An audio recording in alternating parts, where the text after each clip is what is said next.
16.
I understand that need for a fight, that itch that needs to be scratched, because molten metal bows and spits, yet the mold that the molten metal is poured into must hold.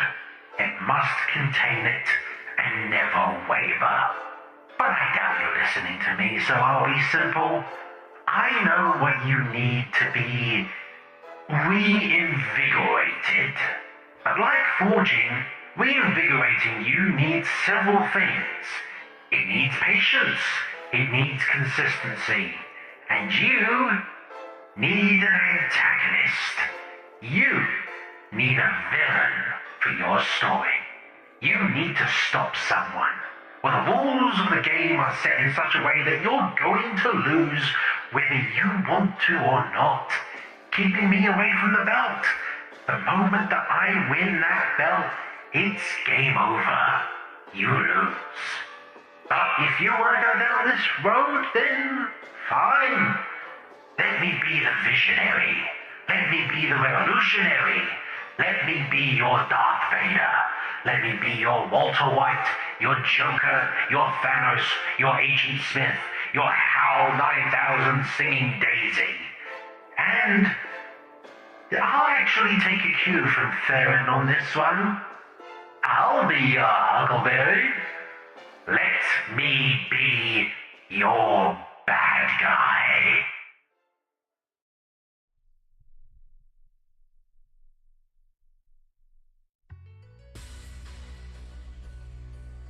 Good evening, Multiverse! And welcome to another exciting episode of MNW Warzone. I'm your host, Warzone General Manager Jerry Aldini.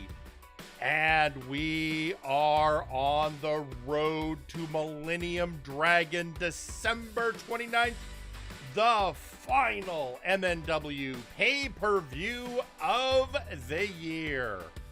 And you heard that ominous declaration from our Sawyer, and of course is directed at Jagger Blackthorn, but I feel it's a more universal threat, if you catch my meaning. And while we've got that looming over our heads, the other thing looming tonight is your main event, when Grizzly Adams faces off against Nice Ice to see who will be the number one contender for TJ the Mint Gable's Multiversal Heavyweight Championship at Millennium Dragon. And that is not all we have tonight. There has been the ongoing friction between El Albatros and Minuano. Minuano wanting to face Alba for the Mega Money in the Big Bank briefcase, and Alba telling him he hasn't distinguished himself enough. So tonight, the Wide Bastard will face an opponent of El Albatros's choosing. Who will the Lucha legend send forth? Who knows? I don't even know at this point. Apparently the only person Alba has told is our ring announcer. And let me tell you guys something. Our ring announcer holds his professionalism in as ironclad and won't even tell me. So that's what we're looking at this evening. And so many other crazy things are going to happen tonight. But it is time for us to get this show started. And our first match, we've talked many times about how some wrestlers feel they need what could best be described as a tune-up match. A match just to shake off any ring rust, or to maybe get them back in the groove after a setback. And that's what we're starting off with tonight. And who needs the tune-up? Folks, it might surprise you. It's Malice Prime. And as you settle with that, let's head to ringside.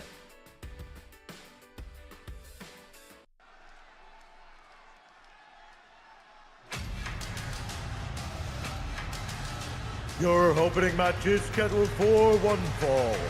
Introducing Malice Prime. And here he comes, Malice Prime, getting ready to face off against a local talent who I have listed here as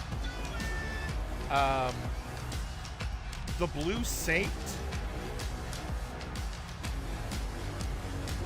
I guess his name in Mexico is El Santo Verte? I can't. Anyway,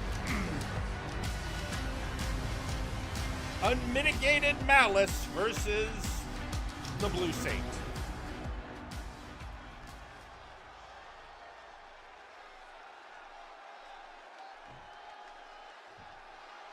Oh, I'm getting told, but it's El Santo Azul. That coming from one of our luchadors, Draco Rex.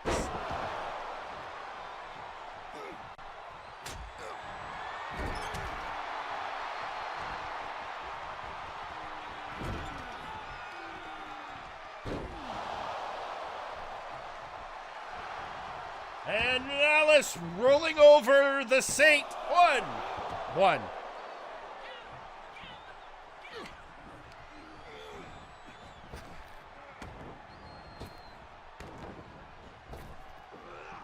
And, oh, there we go. That is a suplex with authority. The Blue Saint pushing off Malice, bringing him down.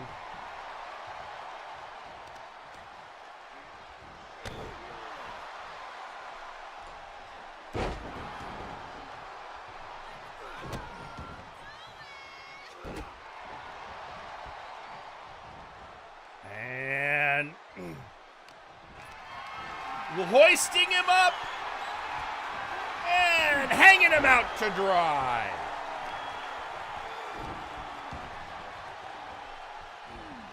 Now just choking him out. The Saint going for a enziguri and another. That's more of a head scissors takeover, really. Into the corner goes Malice. Scoop slam. And now the Blue Saint going to the Wild Blue Yonder with a cross body.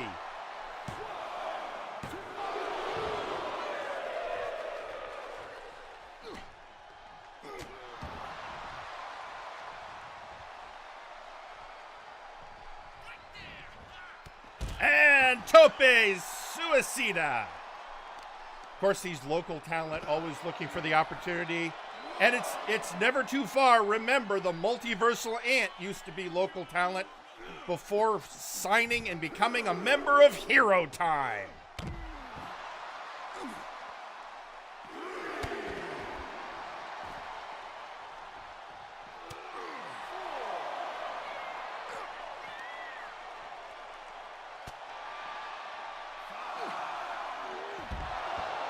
Bringing Blue Saint putting on a good show.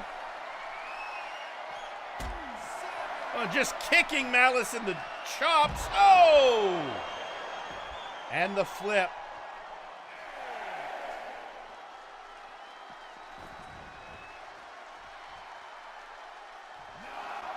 No! There we go, breaking the count. The Blue Saint does not want to win by Galaxy Brain Tactics. Which is good. We had way too much of that last week. Oh, another Tope Suicida.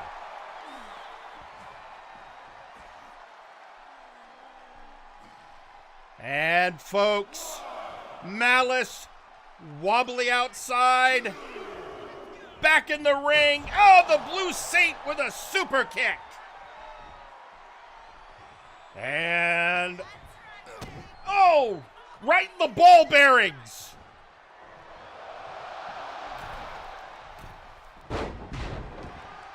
And a arm drag takeover.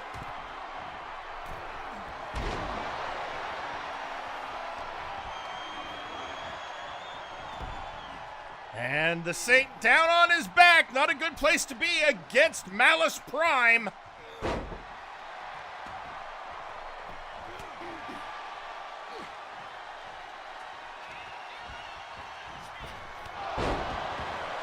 And Malice going for the pin. 1, 2, 3.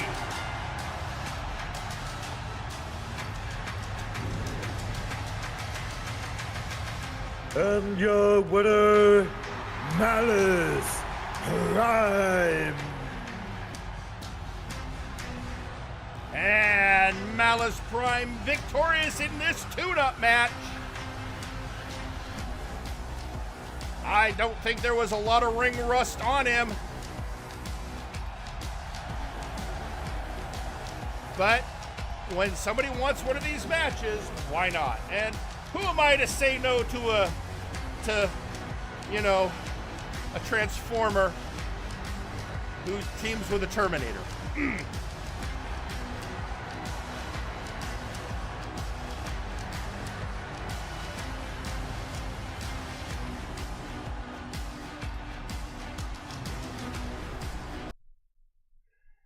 And with that, our opening match is in the books.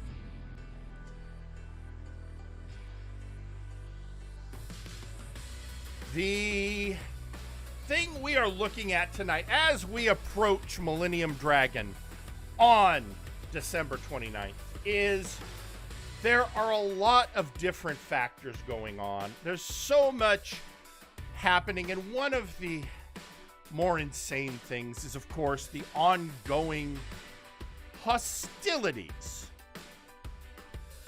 between Adrian Driscoll and the Night's Watch. And of course, we all know that what just happened with Driscoll thinking he was going to have a steel cage match against the hardcore hound Alistair Evergreen, only for at the last moment to be a switch out with the Professional, who finally got his hands on the deal maker and finally got the victory he was looking for. And folks,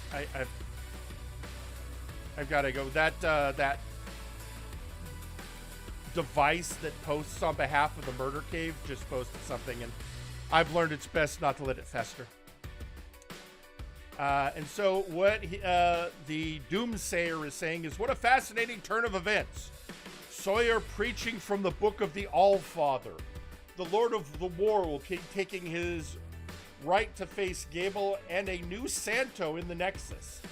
Things are getting very interesting soon. I don't like any of that. Where was I? Right! So after that victory, there's a lot to be said about what happened. And I think we are going to probably get one of the best takes on it as we head down to ringside to hear from the leader of the Night's Watch, Alistair Evergreen.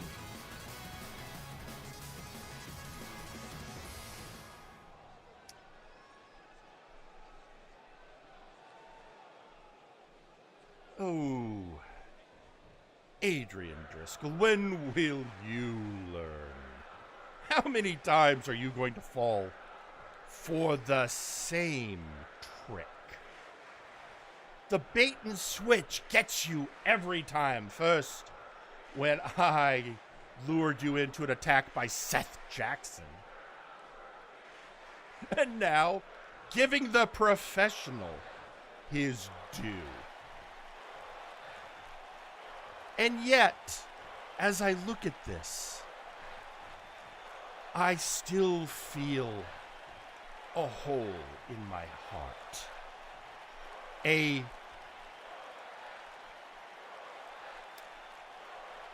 west wind shaped hole in my heart. Despite everything, West Wind, I would still like you to come home to the Watch and rejoin your brothers in arms. But until you can come to your senses, what is.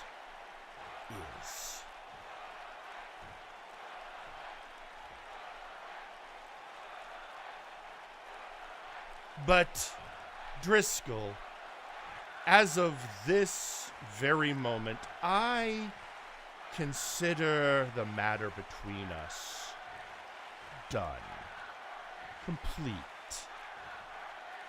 And now the Night's Watch has to look on to future horizons. And of course, nothing could be more important than the tag titles.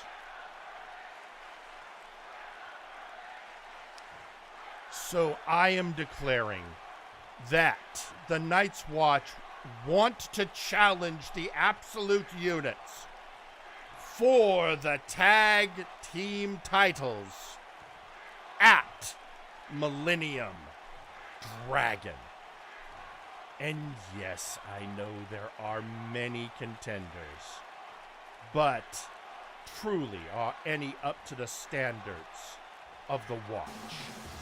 I await your word, units.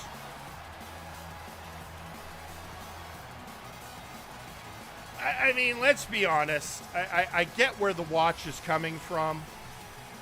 Wanting that shot. But the tag team division is red hot right now, with so many teams wanting to vie for those multiversal tag team championships held by the Absolute Units. So we'll have to see. We've got at least a couple weeks before we have to worry about finalizing anything for Millennium Dragon. And I'll be honest, we haven't settled on who the number one contenders for the tag belts are, so it could be anyone. In fact, it could be one of the two teams coming up, because it is time for tag team action. And it is going to be tag team action featuring two of the hottest teams in the division, both looking for the opportunity to stamp their ticket to Millennium Dragon. And with that, what else is there to say but let's head to ringside.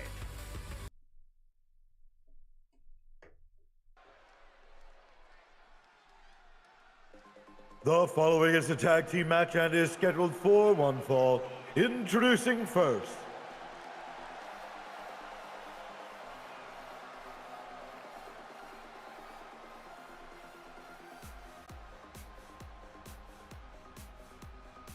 it's Troll Train. It is time for the Troll Train coming through. Tiki the Troll and the Punk Master Ghost. And you can already, for those of you that can see into the ethereal plane, you can see that the Phantom fans are on their feet, cheering on the Punk Master Ghost and his partner Tiki the Troll.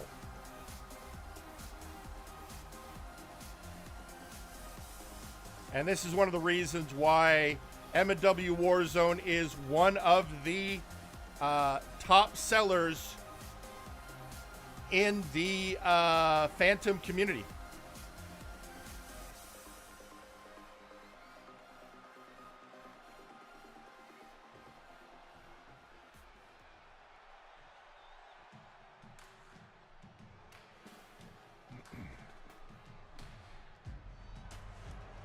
And introducing their opponents, VIP. And again with that belt, Ozir. There they are, folks. VIP. The richest man in the multiverse, the VI Pharaoh, Ozir Turan, and Suplex Sam, the last man standing. If you're not counting El Albatros, who is technically also part of VIP, but has his own issues going on, as we'll see later tonight in that match between Minuano and a mystery opponent of Alba's choosing. And we are going to start off with the Punk Master Ghost and Suplex Sam. And Sam starting off with Snake Eyes.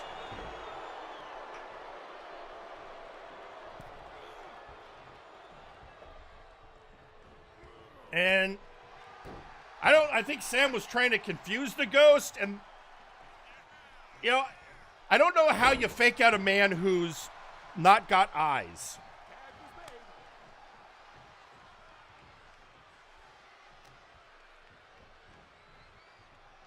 And oh! Suplex on the Troll.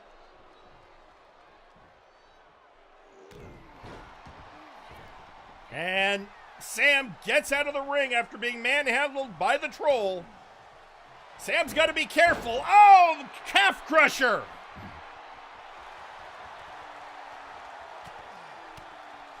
Fighting his way out. Both Tiki and Punk Master leg submission specialists. That synergy is one of the reasons they're such an effective team.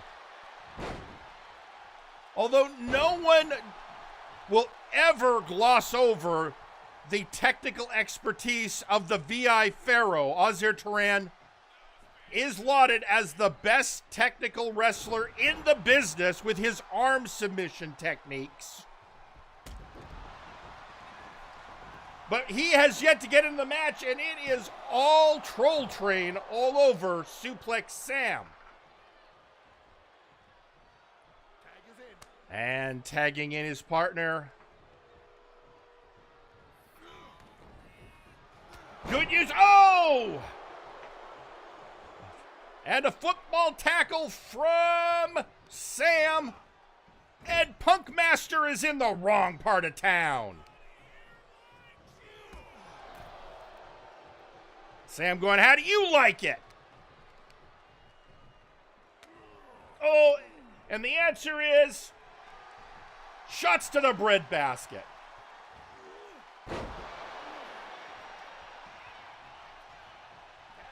Bringing in Tiki, but finally in comes the VI Pharaoh. Blocking that charge attempt by Tiki. And beginning the assault on the Troll's arm. But Tiki wise to the ways of the VI Pharaoh.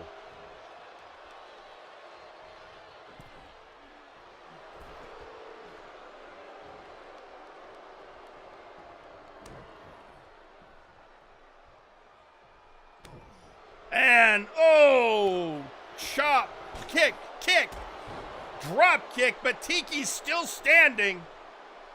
Oh! Wrenching that arm along with that jawbreaker. Reverse whip by Tiki. Oh, and getting Azir into that Black Widow. Giving the submission specialist a taste of his own medicine.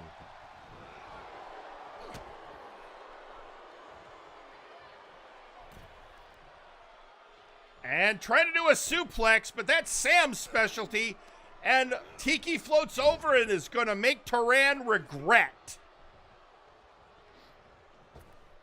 Now a tag team Blue World Order.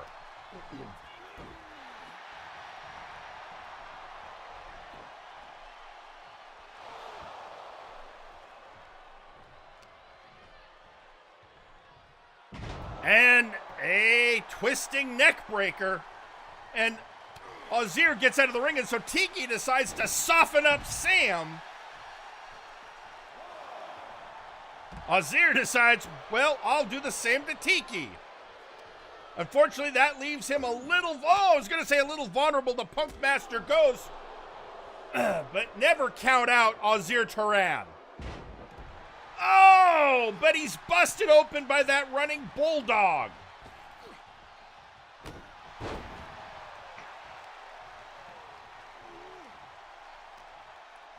This is a whole new definition of being ghosted.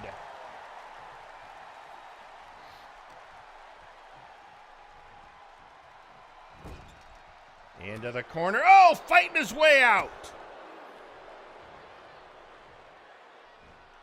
And and getting him into the arm bar. Trying to get him into the coils of Apophis.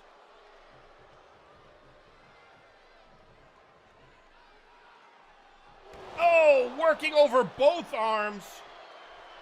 Softening him up for later.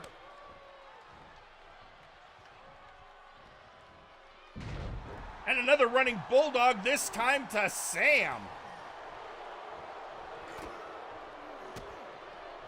Azir tried to get a punch in, didn't connect.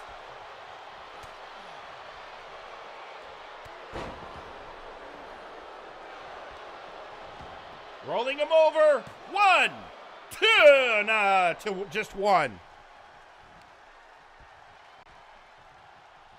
And back into the corner he does not want to be in, and a double team from VIP.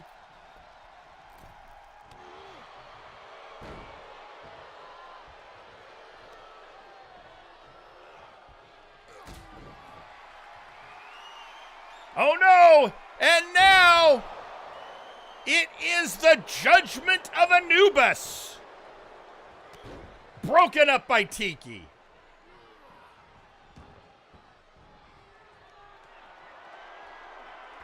But Azir gonna fly. That's not something he does a lot.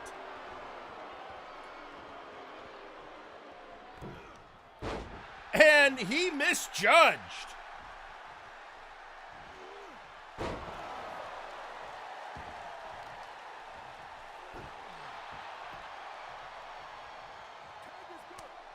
In comes Tiki. Whipped into the ropes. Reversal by the troll. Tiki going for a drop toe hold. Outwitted by Azir. Oh, Inzaguri. And a hot tag to suplex Sam.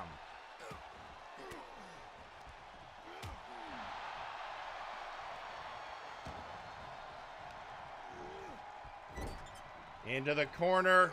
Not where he wants to be, and fighting his way out.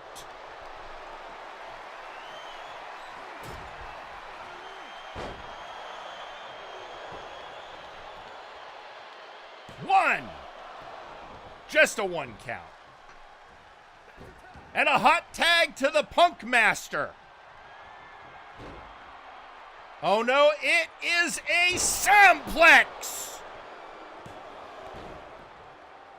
Immediately broken up by Tiki, and Sam decides he doesn't like it. Suplex for Tiki. And with no one to help him out, Punk Master is now facing the VI Pharaoh. Oh!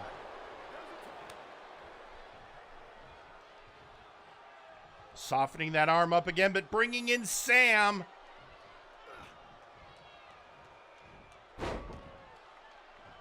And Sam is giving him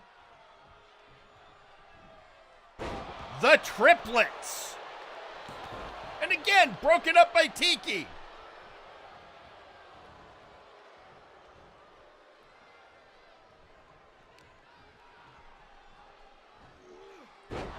Suplex Sam, living up to his name.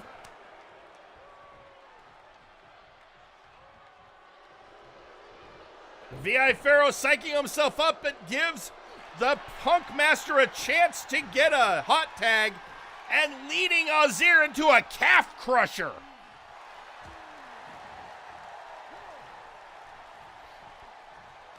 For the VI Pharaoh, there is no greater disgrace than being forced to tap out.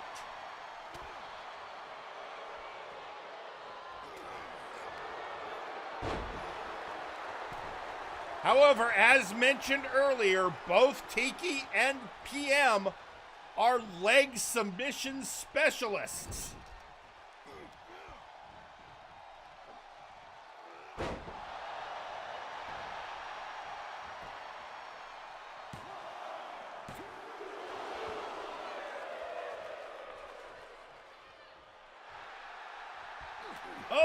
I think Tiki was setting up for under a bridge, but Azir realized the danger he was in and fought out.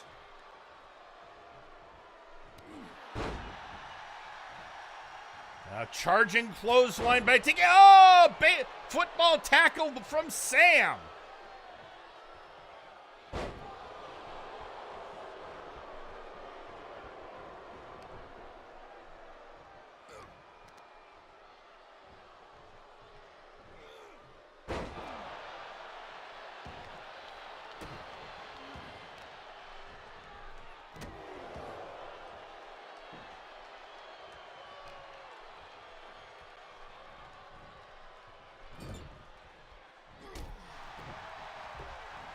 Tiki do not put Tiki in a corner.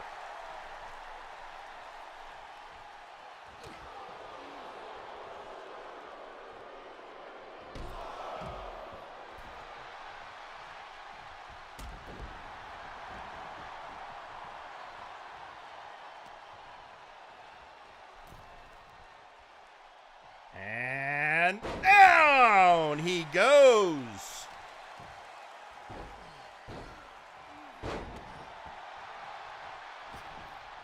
Sam rolling out of the ring, probably the smartest thing he could do at that moment.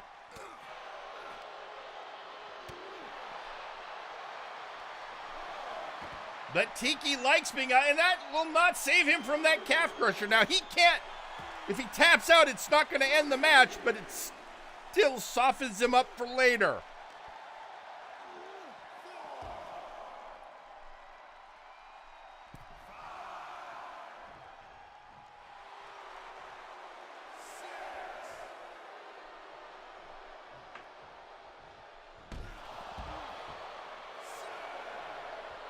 Come on, Tiki. We don't want to repeat a last week.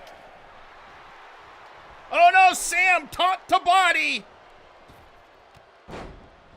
And a Luthez press.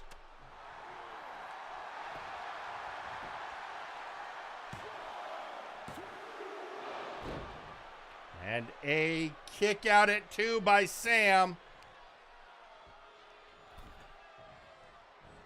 Discus punch.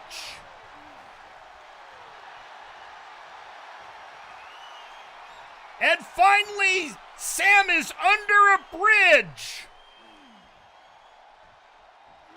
Broken up by Turan.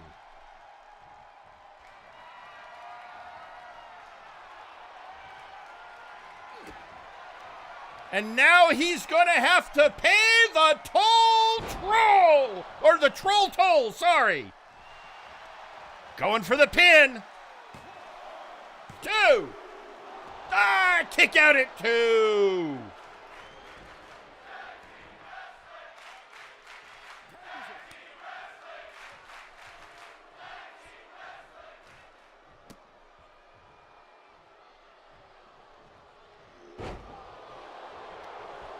Sam with a reversal going for the pin. 1, 2. Kick out at 2.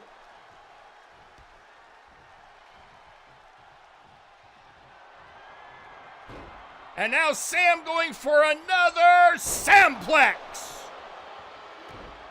And again, broken up by Tiki. Sam was stalking the troll. Can't decide if he wants to go punch Tiki or go and try and finish the match. And a splash from the top. And now bringing in his boss.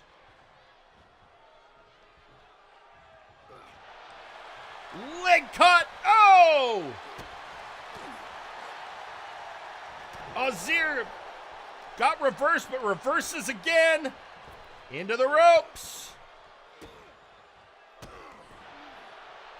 And you can now see the frustration on the VI Pharaoh. And it is the trials of Osiris.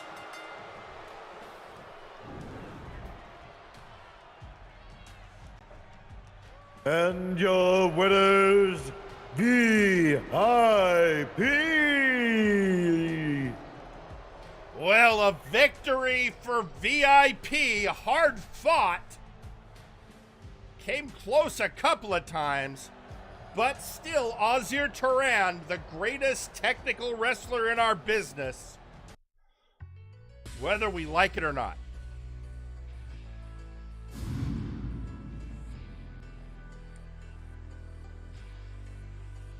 Folks, that was a hell of a match. And, could be another sign that maybe VIP is going to go to Millennium Dragon. We haven't decided yet. Meanwhile, both of the tag team champions have had commentary, largely after the declaration by Evergreen. First, you have Adonis Washington saying, "I'm up for a good fight. I accept your challenge when the time comes." And then the more, accountant-mindedness of Forrest T. Wade saying, "It's not fair to the others for you to jump the line. Ultimately, if Jerry says so, bring it on. Because the Fortress will never back down from a fight." But always interested in fair play. Forrest always want to make sure the books balance.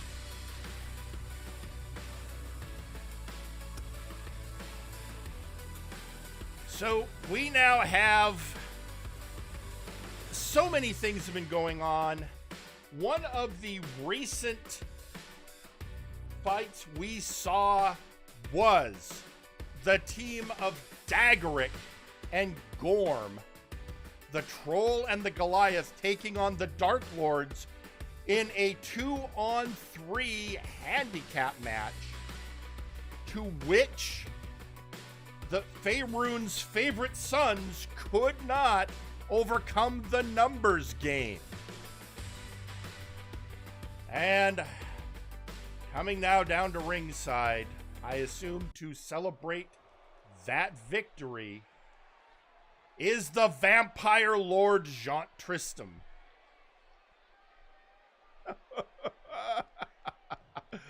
Oh, Daggerick. Unable to score a win against me and my fellow Dark Lords.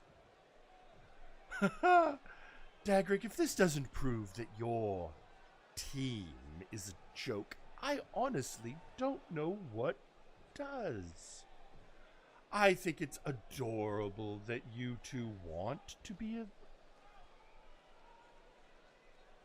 I'm at a loss for words of what you think you're going to be, but I assure you it's not going to be anything impressive. I mean, a Goliath and a dwarf? What's next? Dogs and cats living together? Oh, it's all so ridiculous. You're like a bad meme, and I don't mean the bots. They're their own issue. But still, I suppose all I can say in the proper spirit is, hang in there. Oh, and you were a fun diversion, putting you down as the dirt you are. But I suppose now my Dark Lord's associates and I need to find our next actual challenge. Oh, what's next? Oh, maybe we can go over the flashbang and take those trio spells. No, there's already issues going on there. No, we'll find... Well, he was mocking the Daggerick, but he's getting a response from the unstoppable Goliath, Gorm. And I don't know who could... This is Gorm. He trained the Absolute units who now hold the Multiversal Heavyweight Championship and Multiversal Tag Team Championship. Let's hear what Gorm has to say. Vampire, we are not ashamed of losing. Losses happen to everyone. It was a good learning experience, though, with the odds against us, showing where our weak points are. Well, I can tell you your weak points, Gorm. It's your partnership. You two are ridiculous. What are you even thinking? A dwarf and a Goliath teaming up. Next thing you're going to tell me it's, I don't know, a plumber and a dragon? I don't know. I'm trying to make a video game joke. I don't really play them. Droll. Dagrick and I have been scouting potential new talents to join our team and even the odds. And thanks to our match, we see where we need to shore ourselves up.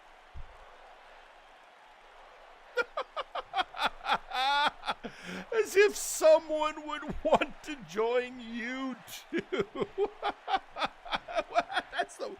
That is so ridiculous. Oh, who are you going to find? I'm sorry, but the dragons have left MNW. Remember those two over on Flashbang? What were their names again? Dungeons and Destiny. Yes, they are departed, but there are others that could join our ranks and be that X factor that take Dagrick and I to the next level.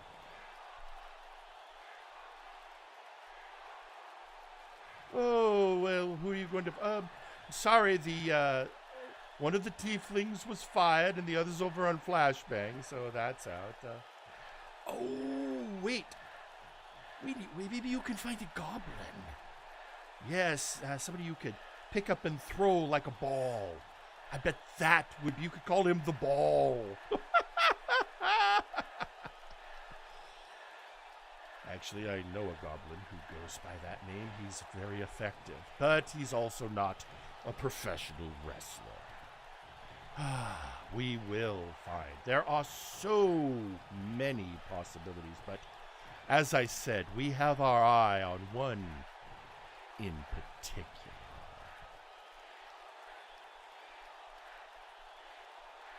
Well, I'll tell you this then, Dagrick. Bring whoever you want. Find your replacement. Find the third member of your adventuring party. And I promise you that the Dark Lords will be happy to knock all three of you back down again.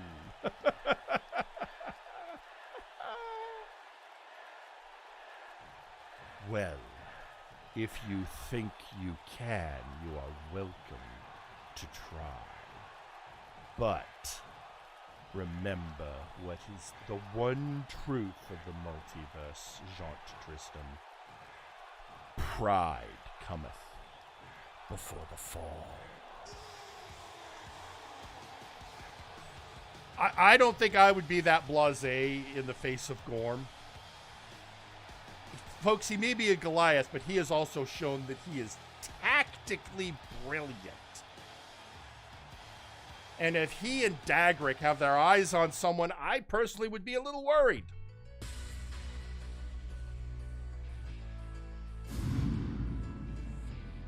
But that's going to be interesting because, well, if they find someone and they get them registered into a team, they don't even have a team name yet.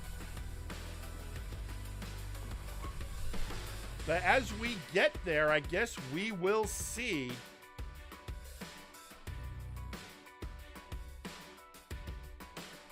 But in the meantime, we've got a social media post from, of all people, R. Sawyer, saying, you know, I once heard of a goblin appearing on Flashbang.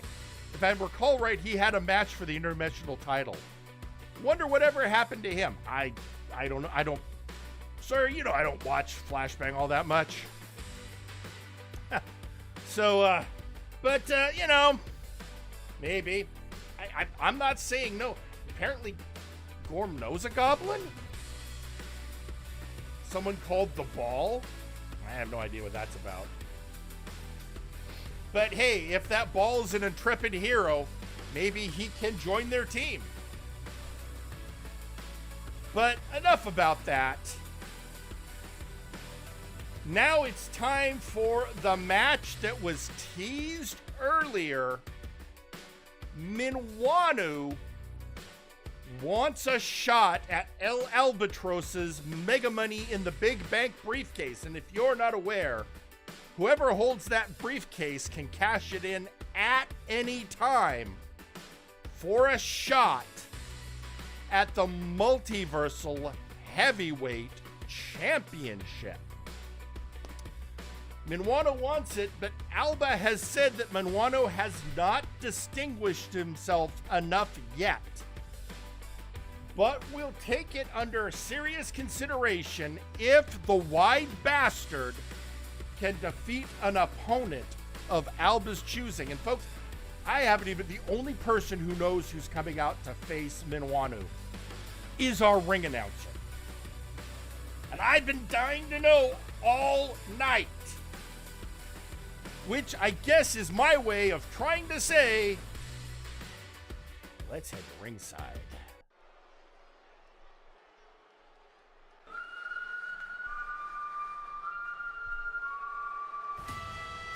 The following match is scheduled for one fall. Introducing first, Minwanu. Some call him the Wide Desperado. Others, the Wide Bastard. He is one of the largest luchadors you're ever gonna see. It is Minwanu.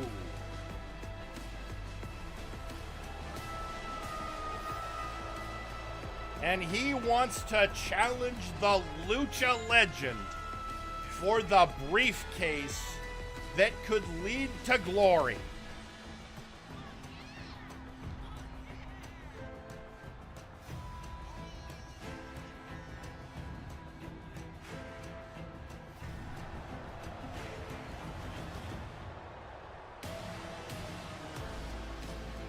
And there he is, pacing the ringside. His one request, just wants to face this person one-on-one.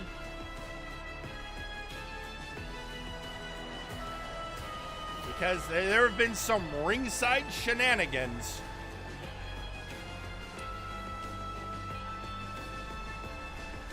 There he is. He is a beefy boy. The question is, who is he about to face?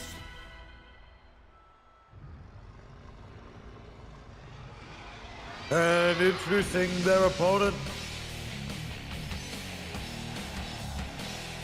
Draco Rex. Wow. Well, I'll say this. This is an inspired choice. Draco did have a match where he teamed up with Minuano. And they did score a victory. And now, well, they've been partners. Now they're about to be adversaries. Draco has not yet had a singles victory here in MNW.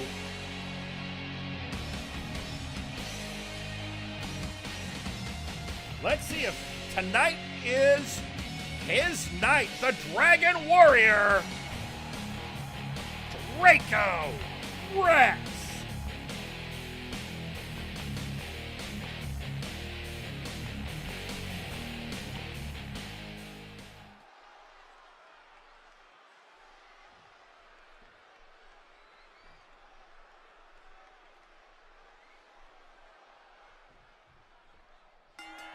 And we're off.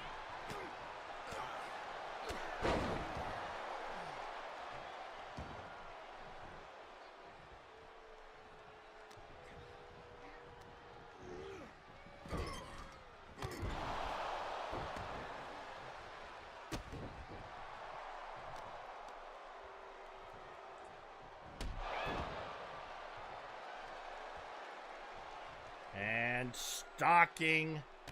Oh, knee to the face of the Dragon Warrior!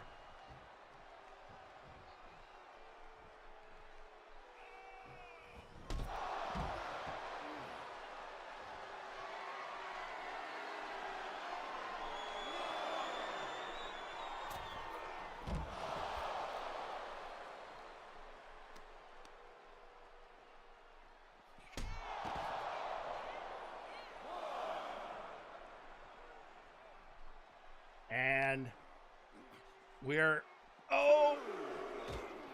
gets the ring apron, the hardest part of the ring. Oh, and Draco showing he has a good kicking game.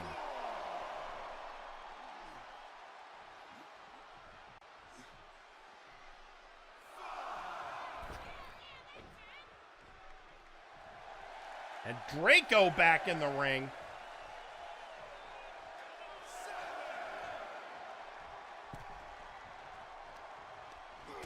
Again, the point of this match is for Minuano, apron DDT, for Minuano to prove himself so that Alba might put up that briefcase.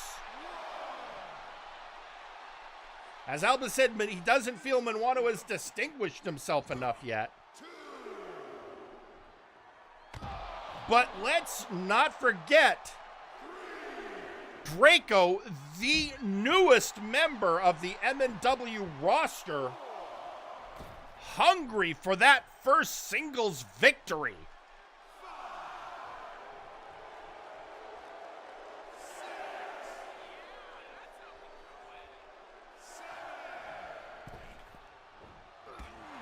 And kick, chop, kick, and tilt-a-whirl. That is some fine cruiser wrestling from Draco.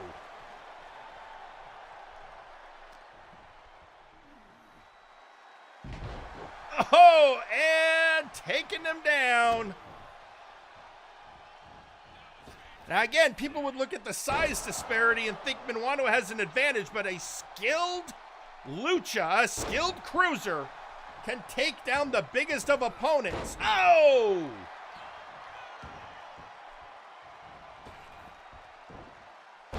And right now we're seeing a lot of skill from the Dragon Warrior.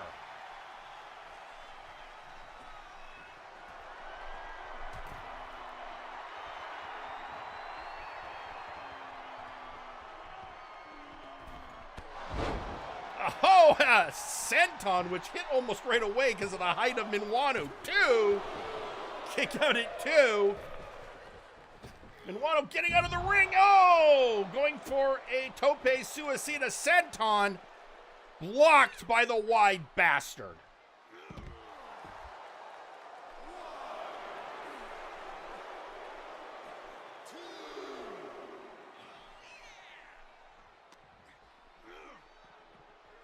Oh, throwing him all the way to that barricade, and then Minuano back in the ring, taunting Draco.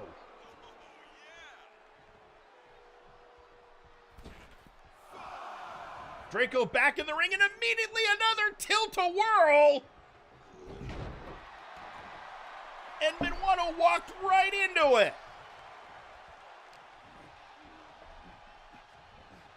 Walking him to the corner.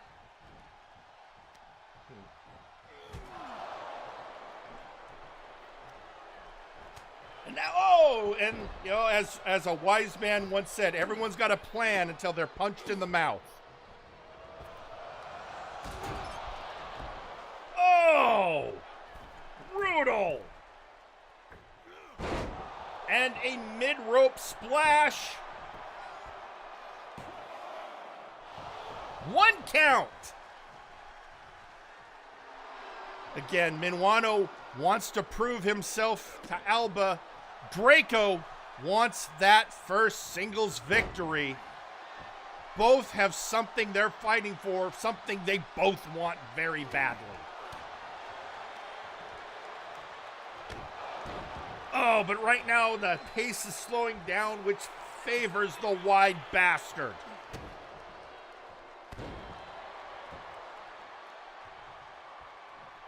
And Draco getting out of the ring. Trying to buy himself some time, but Minuano getting ready. Double axe handle from all the way uptown.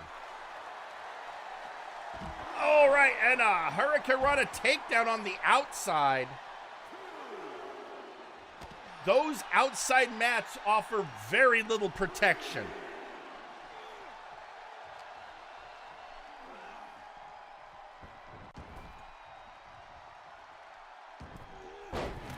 I once had Jack Abbott tell me he would rather land on hardwood than those mats sometimes.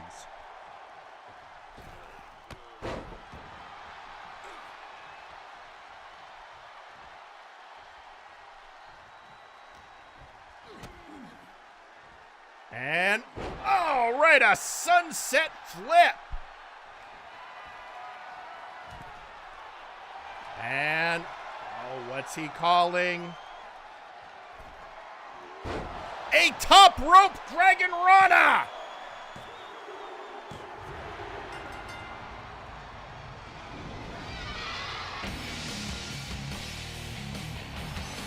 And your winner, Draco Rex. And the newest member of the roster does it. Draco Rex has secured his first singles victory against the wide bastard. This is the kind of momentum Draco needs. But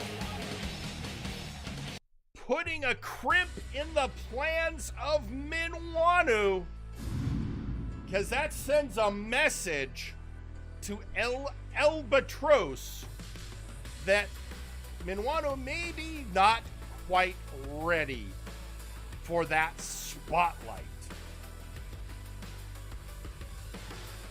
So showing that the Lucha legend had an eye for talent and correctly scouted the opponent needed to teach Minuano a lesson. Whew. That is good wrestling, folks. Now, we recently saw so many things going on. One of the big issues right now is that, well, the Outlaws are a little short-handed ever since their leader, Theron Markov, got himself suspended for attacking an MNW official. And by MNW official, I mean me. He attacked me. I did not suspend him myself. Nope, the brass made that decision. But they recently had to come out and face a trios match. And they needed a third member. And to the shock and amazement of everyone, that third member turned out to be the Nightmare Project Khan, who we haven't seen in a very long time. And now, well, everyone's been wondering what's going on.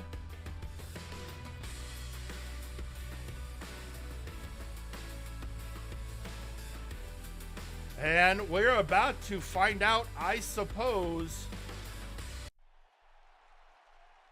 as the Nightmare Project himself comes to the ring.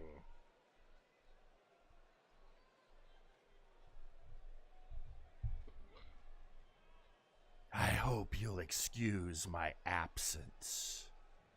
I was busy receiving upgrades. Because constant improvement is the way of the warp. And everyone out there, calm down. Do not read too much into my teaming up with the Outlaws last week. That was simply a test drive. Just making sure I had adjusted to my new self and that it would not interfere with my in-ring performance. And I will say it was very satisfactory and glorious to be back in the ring where I belong. And now that I'm back, well, I think you've all had it too easy for too long. I think you forgot what it was like having a true nightmare in the ring. No disparagement to Necrom. So, consider this your one and only warning. The Nightmare Project has returned, and you'll be seeing a lot more of me very, very soon. Pleasant dreams.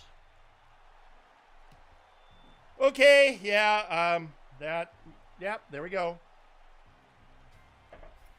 Everyone, he's back. As inscrutable as ever. And I'm still trying to wrap my head around this war. People have tried to explain it to me. Someone gave me a whole bunch of books and some little figurines, and I still didn't.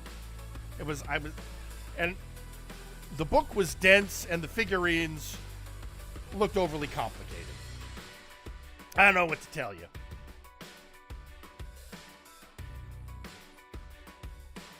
But that, regardless of what all of that is, it is indisputable that the Nightmare Project has returned. Khan is back. And look out the rest of the multiverse.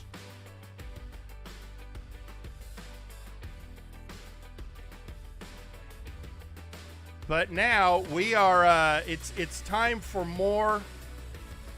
much more tag team action. And before we get into this match, I've got a message to play for you all from one of the participants in this upcoming match. I think at this point we could call him quite simply Mr. Never Say Die. I, of course, am speaking of Shoot Nation's own Devin.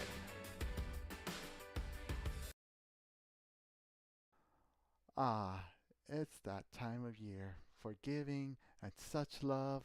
We at Shoot Nation would give everyone a gift that keeps on giving, like a punch in the face or kick in the jingle balls, and of course a scorpion tail or a shoe cutter.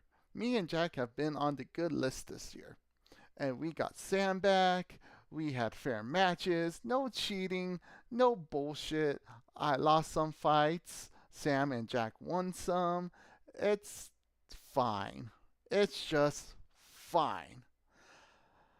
However, I am done playing around. I am done not getting what I want.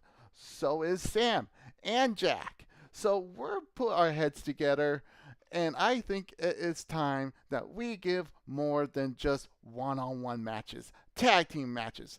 Now we're going to give everyone hell this year. Going to do something different. No one is safe.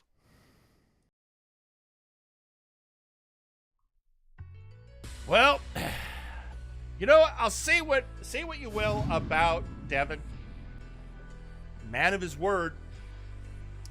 Because we are indeed about to head down to ringside for some tag team action. So let's go and see if Devin can put his money where his mouth is.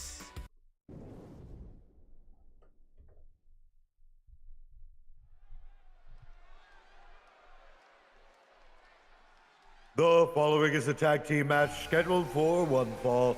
Introducing first,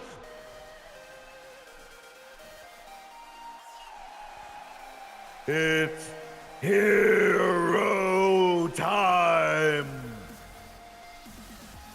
Check your clock. It's hero time.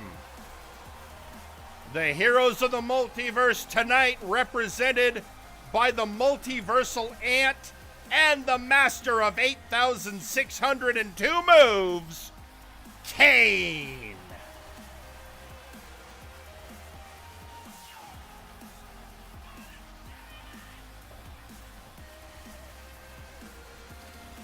And tonight, it's not about defending the multiverse. It's not about fighting back evil.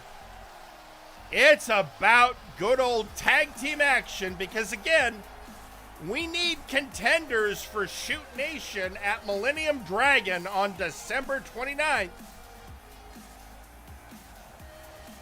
And the best way to prove you're ready is in ring.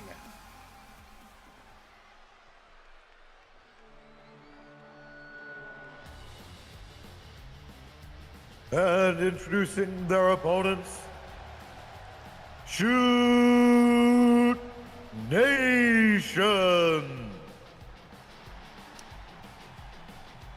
Devin and the Scorpion, Jack Abbott, who are now also somewhat affiliated with VIP, which means sometimes they team up with their old teammate, Suplex Sam, but he's already been in tag action tonight and came out victorious. Can his boys, Shoot Nation, keep that trend going? They're sure gonna try, but they have to face Hero Time.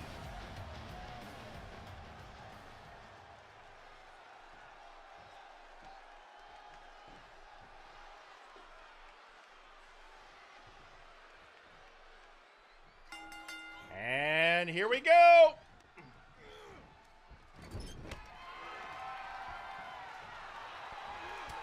And the multiversal ant coming out strong.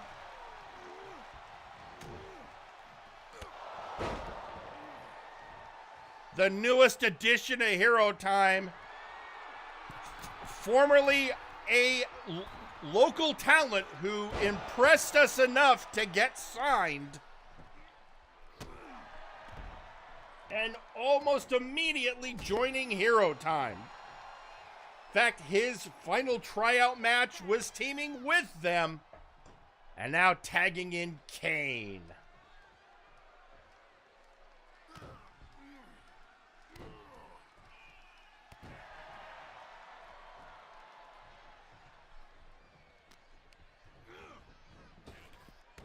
And going up against Kane, the master technician. A student of the game, but Abbott, an MMA specialist who trained with the legendary Tommy Black, our current Nexus Titan champion.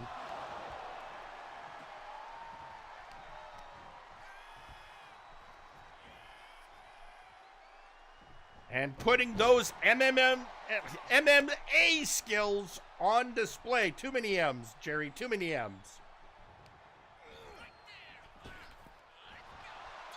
And here we go. Oh, just a little short on Devin's part, and Snake Eyes. Say what you will, Devin is a man of singular focus. He wants Shoot Nation to win the tag championship, and he does not belabor when he loses. He just dusts himself off and plans for the next match. And now going after the ant.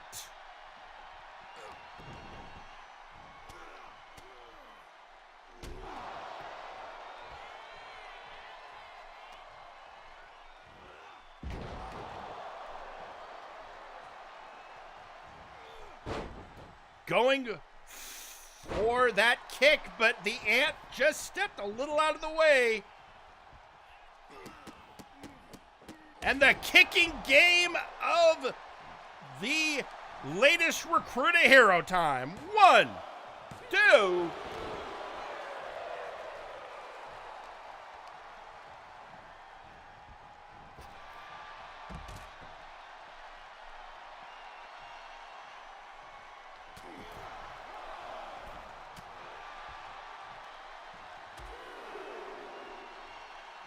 And meanwhile, the ant legal man, so there's a count, but Abbott throws him back in the ring because Devin does not want to win by count out.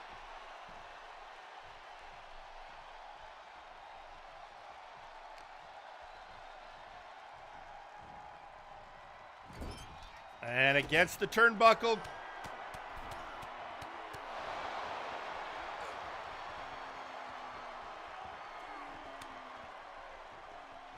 In comes the Scorpion.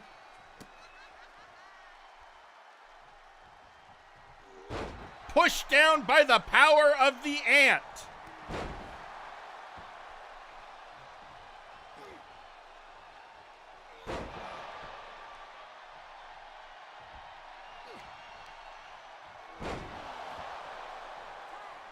And the tag to Kane.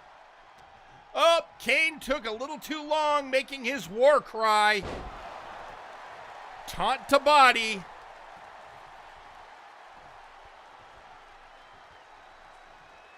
Oh, but a float over and a leg chop on Jack.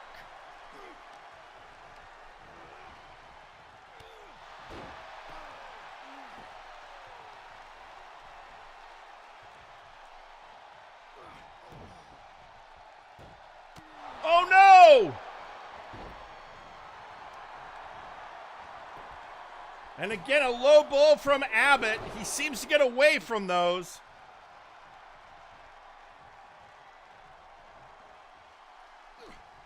Getting Kane right in the school of hard knocks. Armbar takedown.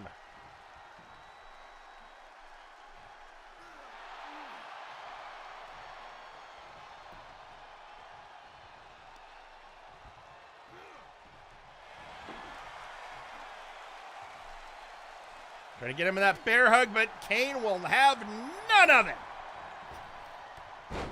Luthez press. I gotta remember to ask Kane which number Luthez press is. Hot tag to Devin. And Devin scooping up Kane and hanging him out to dry.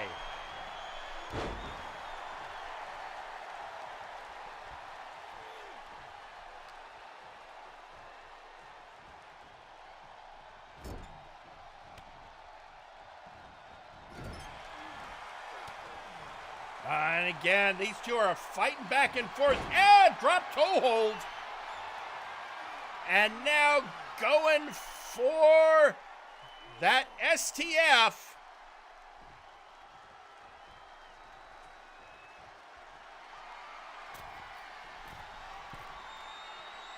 Up and, oh, coffin drop.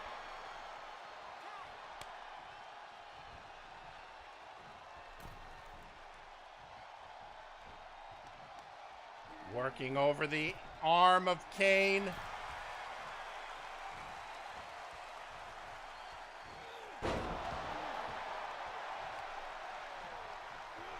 A victory would go a long way towards Shoot Nation finally getting what they want. Another title shot.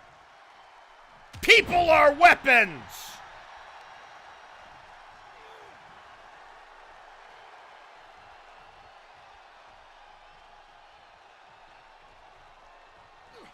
Two are matching off. Oh! Looks like Devin was setting up. Oh! 1, 2.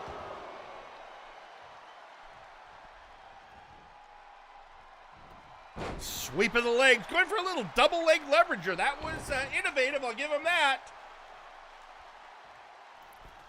But now Kane putting him up in the tree of woe.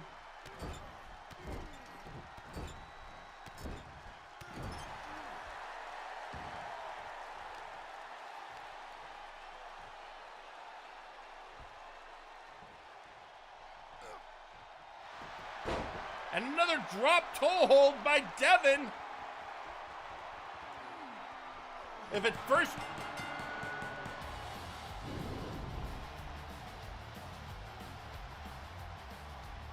And your winners, Shoot Nation!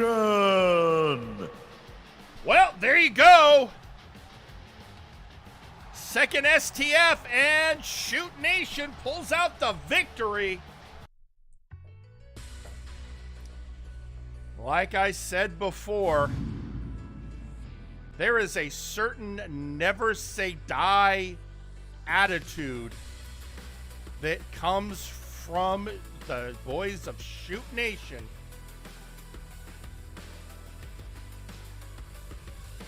And with that, they now have a victory, which they've been looking for.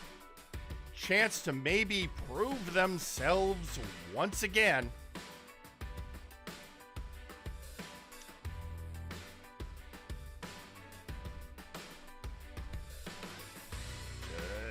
With everything that's been going on, another one of the issues that was happening, we just recently had Sergeant Major Payne having finally shaken off the shadow of the International Combat Club, looking to move forward. Unfortunately, he's been the latest recipient of the wrestling advice of one Wonderball. And,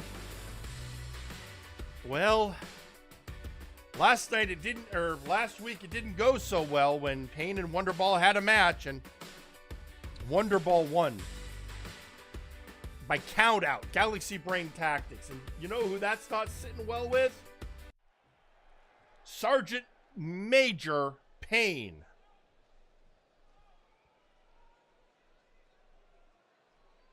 All right. I'm not going to lie. I'm pissed off. Yeah, it's bad enough that Wonderball has been giving me a lot of crap lately. Oh, do whatever it takes to win. Yeah, like getting yourself a victory by leaving me outside the ring and getting counted out. Yeah, that's a great victory there, Wonderball. God, what was it last week? That was one of 3 countouts? Jeez. That is not a trend that's good. And if anyone else has some shit to say, you know what? Come down to this ring. I will gladly shut you the hell up, because I'm here to wrestle. And let's not forget, I got a title shot coming to me as soon as Jerry can work out the crossover match with Flashbang. And maybe finally bring the Big Oof Championship back home. Because it's not doing good over on Flashbang, being held by the bully dog of all people. But first, I gotta get through all this bullshit. So, you know what? I'd like a real contender now.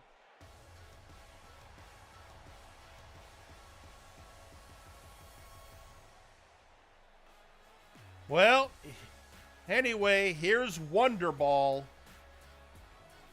The person who has been dogging the Unknown Soldier.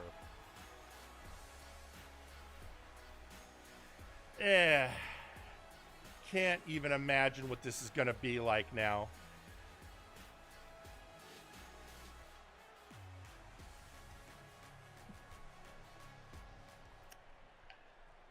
All right, here I don't know why Wonderball thinks he's now the great guru of wrestling. Didn't he learn when he was part of Cloud9 that shit doesn't work?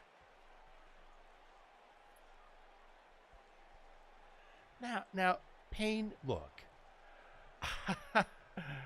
I'll keep saying it, and I'll keep saying it. Just like One Chance, you are not willing to go the extra mile for the win. And that's just pathetic. No, pathetic is all of your underhanded bullshit. All of your mind games, which, yeah, I've had mind games from the best. You didn't even do a mind game. You just fought me on the outside, left me a little gassed, and then jumped back in the ring so you could collect the 10 count. Hey, Pain, a win's a win. Don't hate the player, hate the game. Come on. I mean, that's the whole point. You got to get the wins. You got to get the victories. That's what matters in this business. But you know what? If you feel like you need a little come up, I think something could be arranged. Oh, like I'm going to give you another shot. You know what? I take that back. Sure. Because I really want to beat your ass. So what do you say?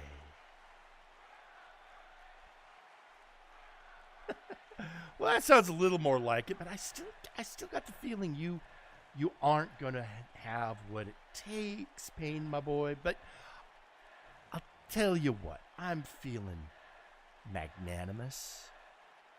I'll be happy to make our next matchup more fair. How does that sound?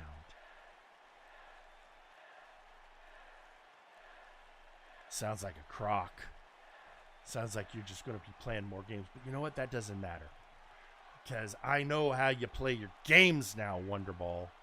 I'll be ready. If I could face and deal with the crap from Nice Eyes, if I could deal with the crap from the Outlaws, I can beat the protege of Aiden Zero.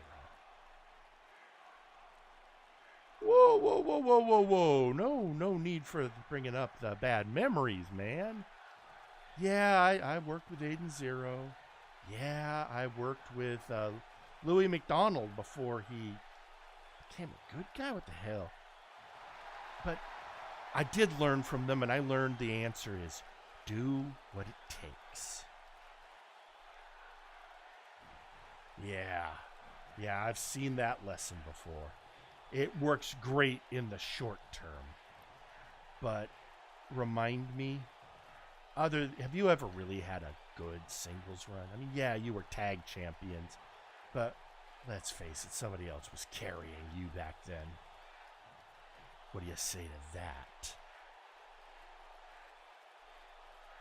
I see, there you go. Trying to get in my head, trying to make me feel all angry and disparaged. That's the ticket, Payne. Do what you gotta do. You see, you're learning already. It's gonna be great. Trust me, our next match, you'll love it. It's gonna be so much more fair. See you then. Okay, hang on. I gotta figure out when I'm gonna do that match. Because, yeah, I already know this is gonna happen. Because why not? Also, while this is going on, we've got a social media post courtesy of the Multiversal Ant saying legal low blows and ignored rope breaks, and they call themselves real fighters. I've seen ants fight harder for breadcrumbs in the bakery. Shameful. Well, there you heard it from the Multiversal Ant. But still, I mean, that victory does have to be racked up to the team of Shoot Nation. Well, earlier tonight, you saw an in-ring encounter between Jean Tristam and the Vampire Lord's recent target, the Unstoppable Gorm. And of course, the battle between the Dark Lords continues.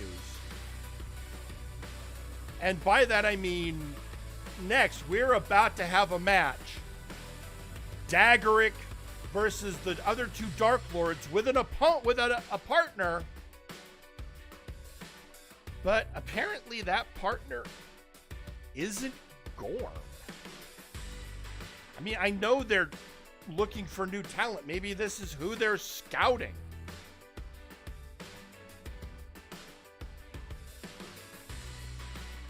So that's the questions. I guess we're going to have to see who comes out with the dagger. There's only one way we're going to learn that. Let's head to ringside.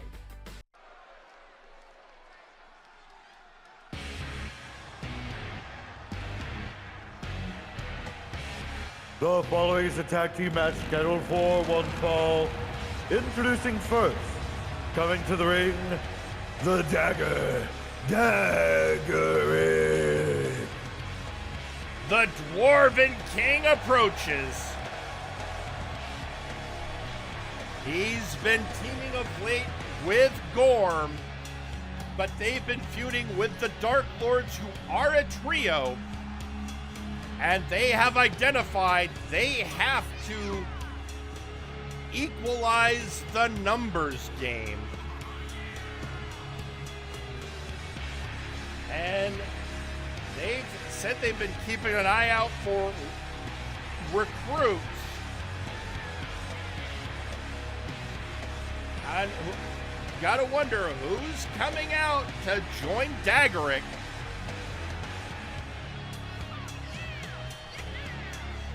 Who's gonna fit with Faerun's favorite sons?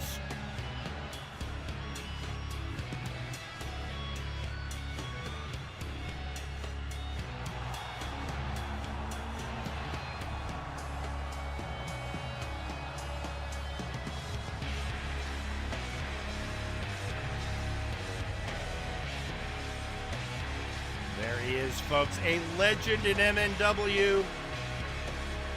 One of the originals.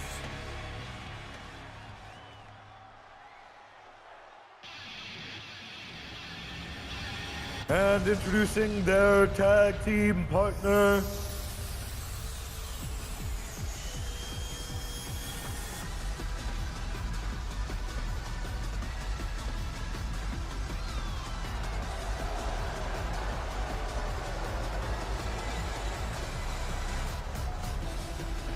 Sam Jax. Oh, here we go. The returned Sam Jax.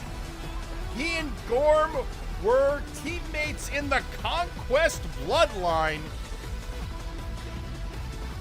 Sam Jax vowing that he has come back to make up for his previous misdeeds, that his head is clear and he is ready to go the distance. And there's also well-known rivalry between him and his fellow vampire, Jean Tristan.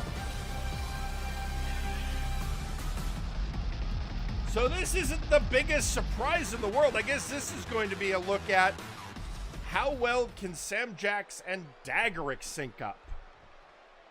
All rise for the kings of the Black Throne. And introducing their opponents,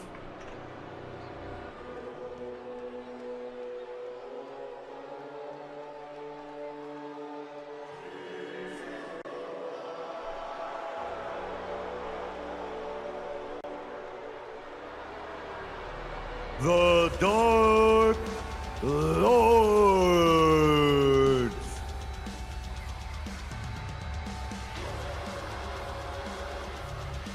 Earl King West and Exar Kun, the Fey King and the Sith.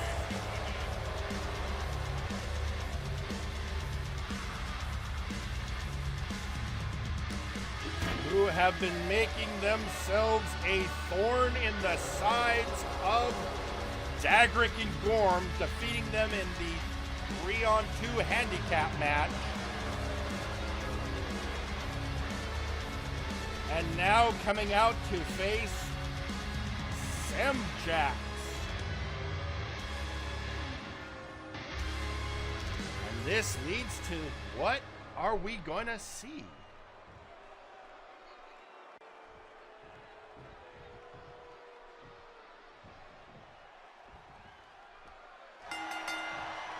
And here we go!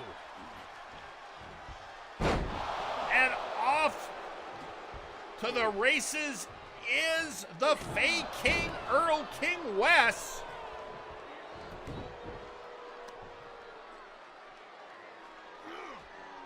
Working over the leg of the dwarf.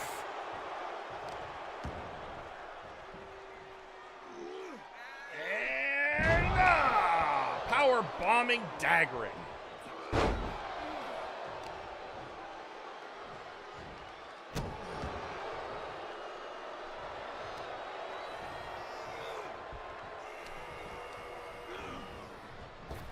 And Sam Jax is, oh, twisting neck breaker.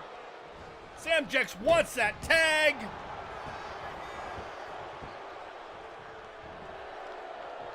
Wes wants to play to the crowd. And the power of the so-called King of Kings.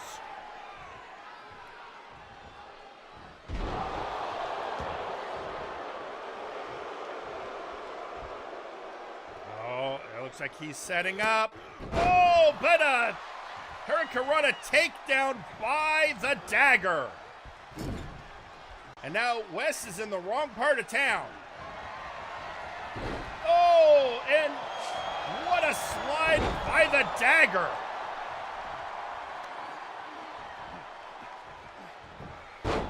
And leg sweeping a dwarf. Whipped in the corner now, Daggerick in the wrong part of town.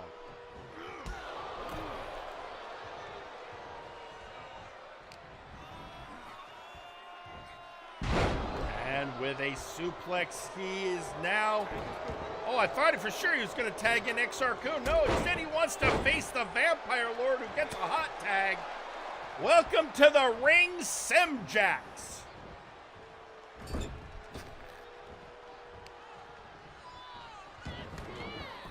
And oh, taking him down and holding the leg.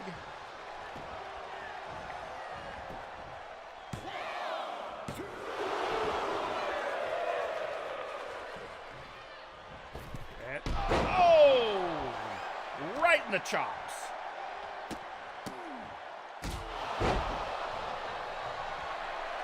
As we know, Simjax likes a good kicking attack. And a knee to the face from the top.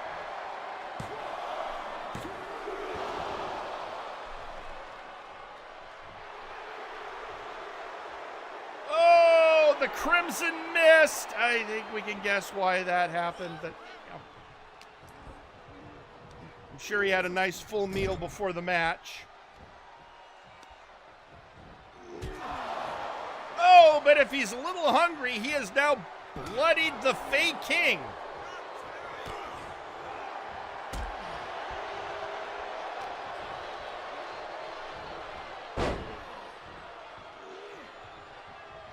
And the Fey King suplexing the vampire.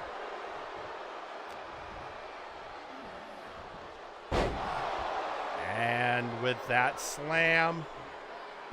Oh, but nobody home for the elbow. Folks, just if you're keeping track, this match has a vampire and a dwarf teaming up against a Fey and a Sith. Perfectly normal night here in Multiverse Nexus Wrestling.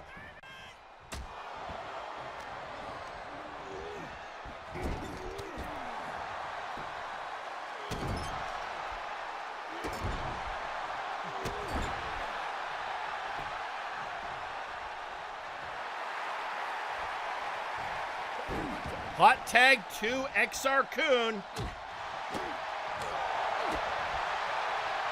Now the dwarf has to face a Sith Lord.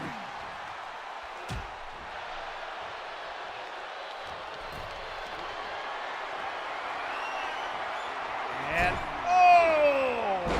No! Do not toss a dwarf!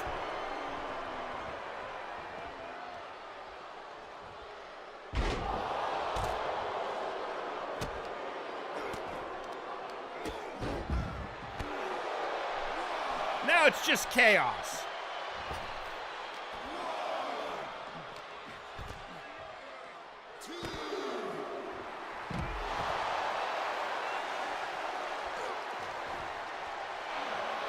At this point, it's just chaos on the outside. It would be nice if the legal men got in the ring.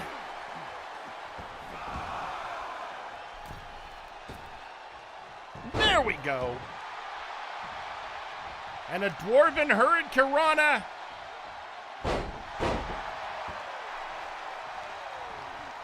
And now with that cutter, also known very much as the Dwarven Buster.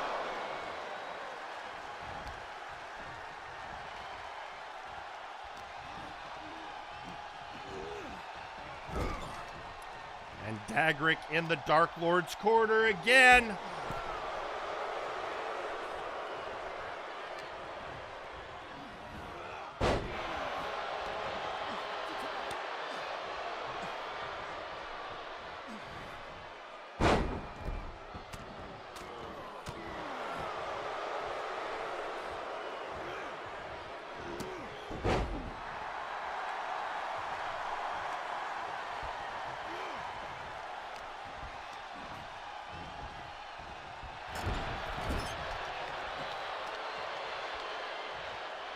Hoisting him up and I thought it might be Wrath of the Goblin King, but no.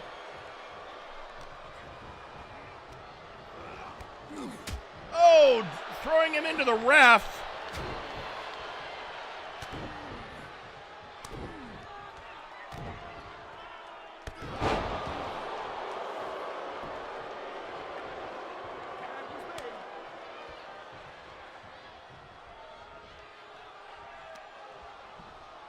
Hoisting him up and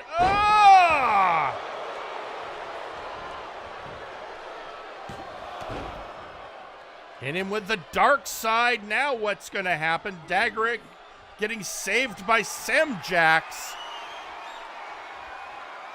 But now it is going to be the Force will set you free.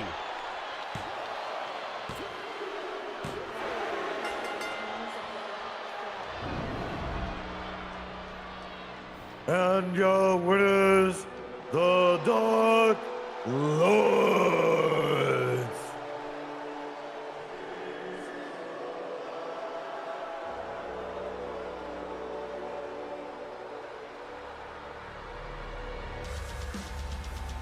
Well, there you have it, folks. The Dark Lords victorious over the team of Samjax and Daggerick.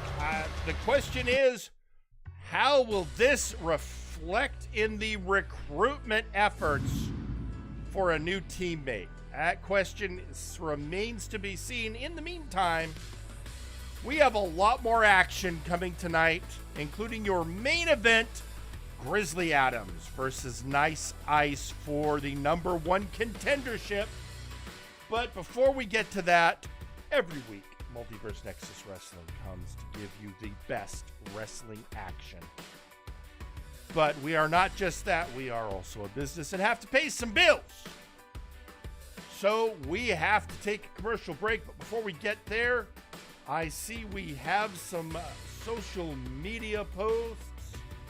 Well, one, courtesy of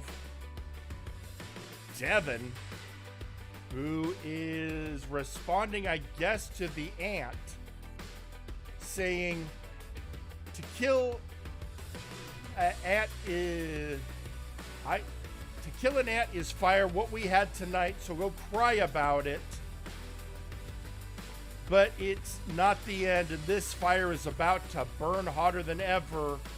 Everyone is going to get burned. All right, well, with that, let's head to commercial break, and when we come back, we have, well, let's just say we got an interesting matchup, but you'll see when we get back. See you after the break. Don't you just hate it when you're in a great one-on-one match, going up for a fly-high and moonsault, when you totally miss and eat more turnbuckle than a ravenous George the Animal Steel?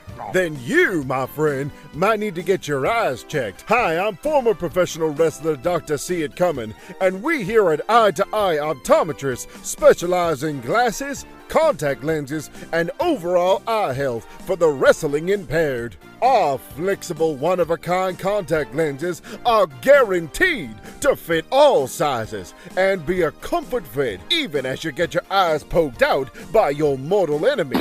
We even have some eyewitnesses to testify how great these eyes are. Mr. Simon the Psycho, what do you think of your new contact lenses? Oh, God! Oh, there goes our new intern. Ha ha! Come on down and book an appointment with Dr. Seared Coming, and you and I will see eye to eye.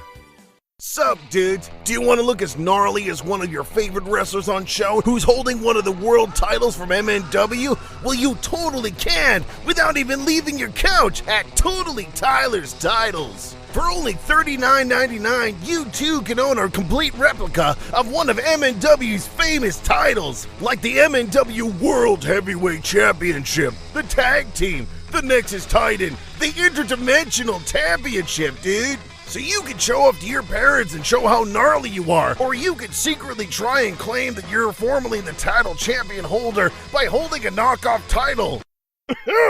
So come on down to Totally Tyler's Titles, where you can be a title holder today. No official MNW wrestlers are allowed to hold the titles if they're a replica, unless you want to talk to Jim in the back.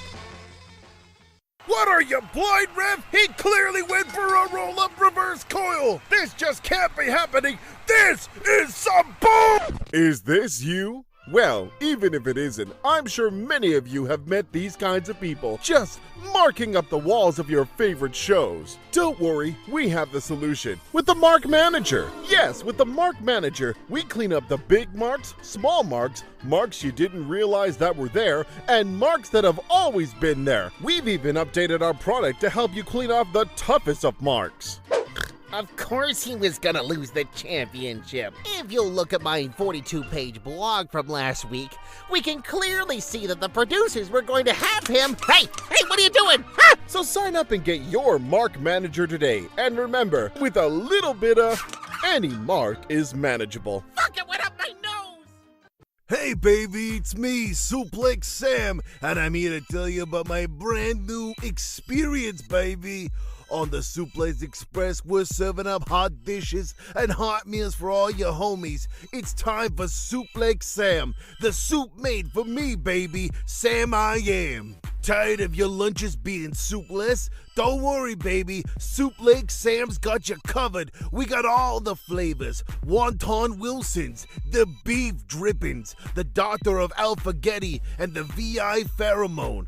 And of course, the signature soup, the Plex, so you can have your Suplex any day, anytime with yours truly, baby. So come on down to the Suplex Express and get yourself a can of Suplex Sam. Are your heebies at jeebies? Are your ants in your pants? Do you get the butterflies in your stomach when you have to go up against a 400-pound, muscle-bound murder man who's trying to beat you in the ring? Don't worry, we have the solution for you. From the makers of the laxative product Let It Go comes the anti-anxiety medication Fuck It All. That's right, with a big old scoop of Fuck It All, you too can get yourself relaxed before any situation. Hand-picked and freshly squeezed from the teats of Tibetan relaxation monks. It comes with absolutely no long-term side effects. No, not at all. Yes, the anti-anxiety can make you stand up and say, fuck it all. Warning, this product may contain extreme doses of caffeine and methamphetamine. If consumed by more than one human, those two humans may or may not cause to duel or explode. And this product is dairy-free. High Flyer Airlines is the leading air carrier for all professional wrestling. We customized our planes to fit the biggest of egos. With fine velvet and leather seats, a custom-made full banquet by Chef Manatee, and a working vocal booth, so you can make your promos while you're on the go. Wait a minute, this isn't a bathroom! High Flyer Airlines. We're leading the air in wrestling care. I'm stuck inside the booth! Introducing Mizuki and Nero action figure dolls with intense hand-holding couple action, maximum lewdness. Watch the world's deadliest power couple have intense action conversations. Honey, did you take out the dog today? I ate the dog! Very good. Oh yeah! Push the buttons on the back of both action dolls to get both of them to be the parents of Earth. The new Mizuki and Nero action figure dolls.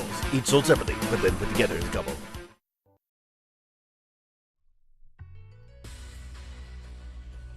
And we're back. And we come back to a social media response to Devin from Samjax, who is saying, we may have lost, but keep undermining us, Dark Lords.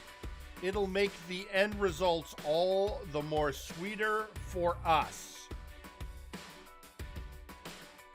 Well, with that, we've got our next match. It's time for our penultimate match.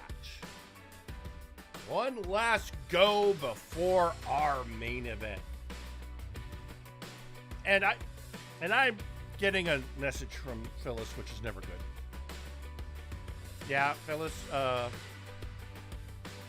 who's doing what now? Really? Is that because Gorm, you think? You know what? Never mind. Just are the cameras there? Great. Turn them on. So apparently there is a backstage brawl going on between Tommy Black and Johan Mjoln. Johan, who once famously had a backstage brawl with Gorm for an entire week.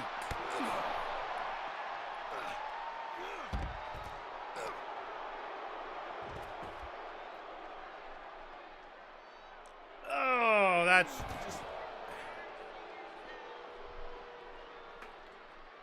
And this is, well...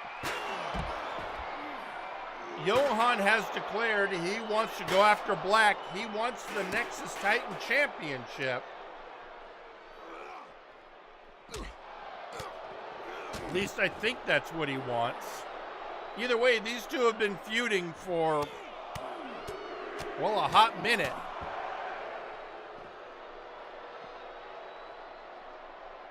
And now it's come to this. You know, there's part of me that wants to be surprised, maybe even a little disappointed, but I've been in this business too long. And by the way, look at the skill of the ginger boy, Tommy Black. Oh! Banging Johan's head against those crates. This is one time Johan should be happy for that demigod resilience he has.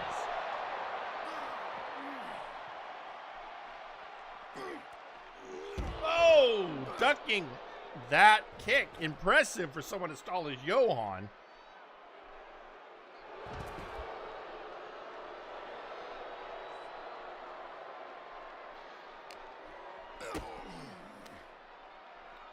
And now, oh, hoisted him up and float over by Black.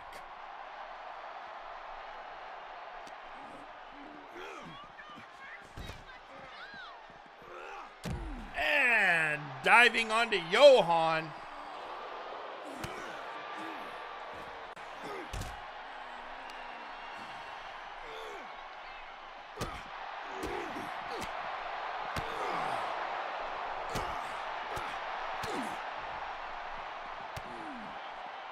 And oh, down goes Mjoln.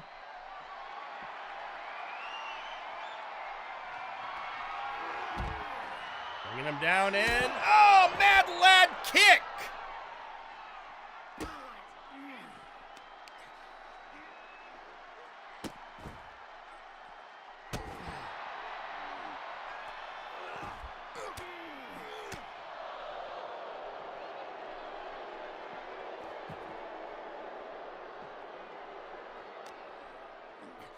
And Johan now, what? Where is he? I do not like where this is heading. And neither did Black, who's fought his way out.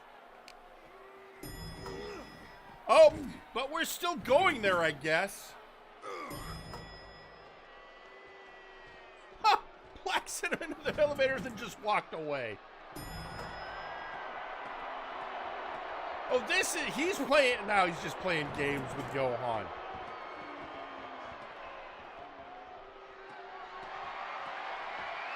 I think this is a case of the elevator wasn't, oh.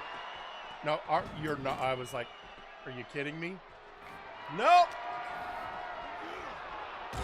Oh, against those railings. I don't want to have another conversation with OSHA.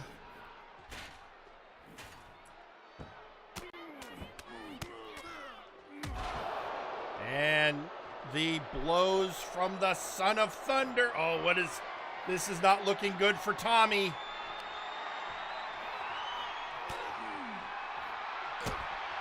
Well, whatever Johan was setting up for didn't happen. Oh! Oh, that's not good. I would go so far as to say that's dangerous. Oh! Both sides.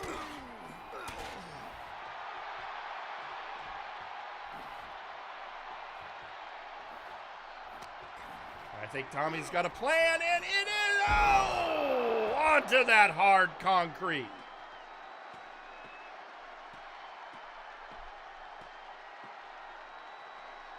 And Tommy coming up, scooping up Johan. Oh, DDT on concrete. Oh.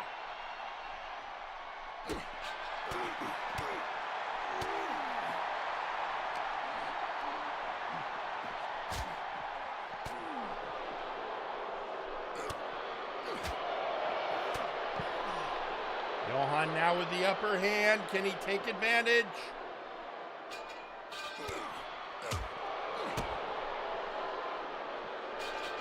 And oh, power bomb onto concrete.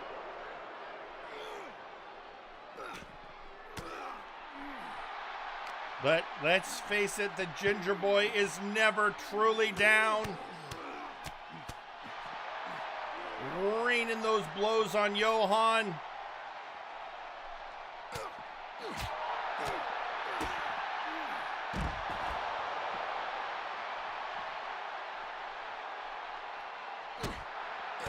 He's already dropped him off a height onto concrete once. Oh, and another DDT onto the concrete.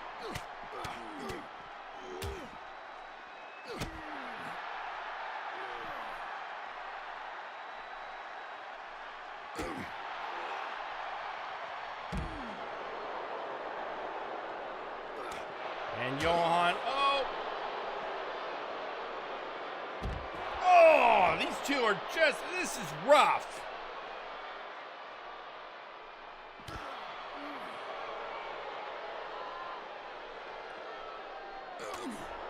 Johan with the upper hand at the moment. Black reeling. Oh, suplex! These two are going to be too broken to have any match in the future.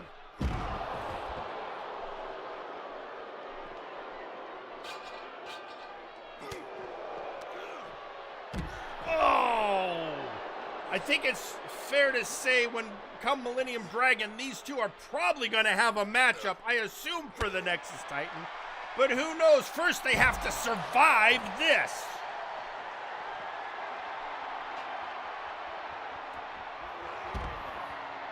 And another Mad Lad kick.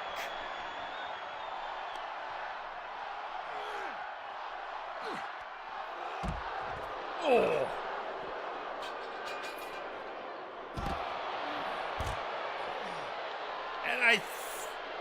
And I think, yeah, Ginger Boy is knocked the hell out. Hopefully we can get some medical out there to him. Folks, I don't know what to tell you. Other than, oh boy, are the passions running hot tonight. Oh, I mean, being slammed into railing, being slammed onto concrete, being dropped from a height onto concrete. Well, hopefully they're both going to be, honestly, able to be cleared for wrestling by Millennium Dragon after that beating, but who knows?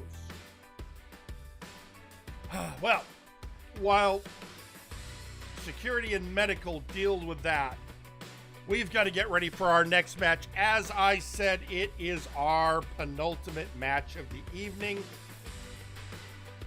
And before we head down to it, let's hear from one of the people who is going to be in this matchup. He is the mad tactical genius of Los Villanos Ingobernable, Ignacio Cervantes. The jury is in. Being a technical genius isn't enough in this industry. It's not enough! I need to increase my wrath to have more power. What has gotten into you today? I've never seen you this angry. It's called pride. Is this the height of your anger, or is there more? This isn't even close. The level of anger I had could be felt much more than now. Well, see that you keep practicing. And with that, well, might as well get to this matchup. let's just say I think it's going to be a fascinating matchup. And on that note, let's head to ringside.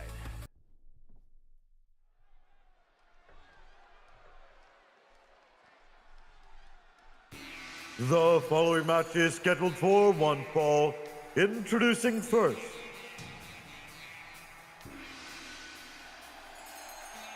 Osman Kilik. And who knows, maybe Ignacio's wish will be granted as he prepares to face the Jin, Osman Kilik. With the greatest facial hair in professional wrestling.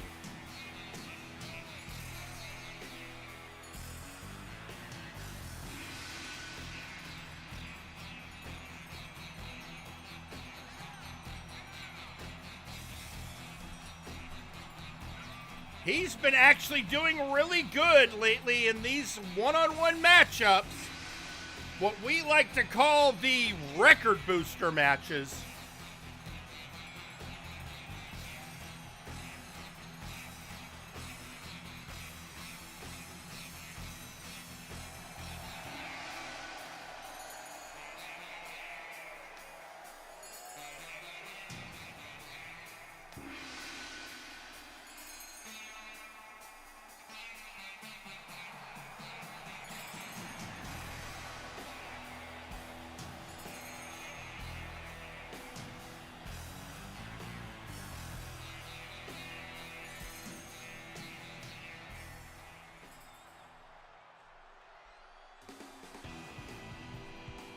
And introducing their opponent,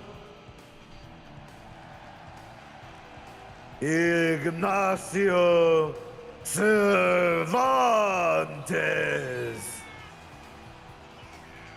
He is the tactical genius of Los Villanos Ingobernable.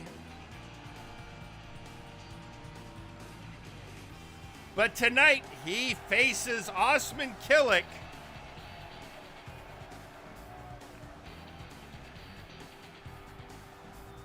Let's see which comes out on top. The brilliant social outcast or the granter of wishes.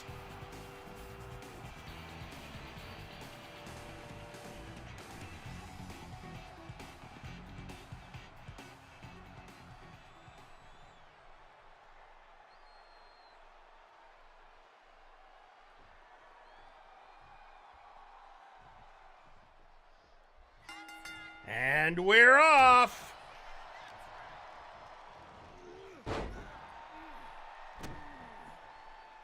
Never underestimate the ability of Cervantes to get in someone's head.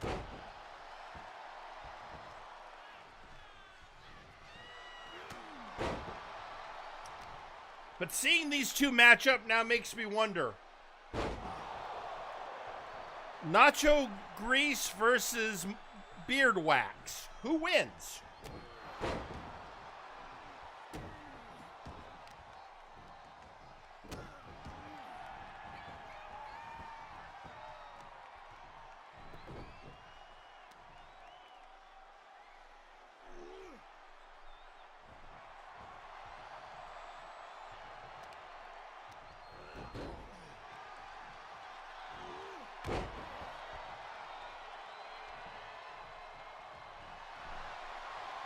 And, oh, Cervantes bringing him down into an arm lock after all of that.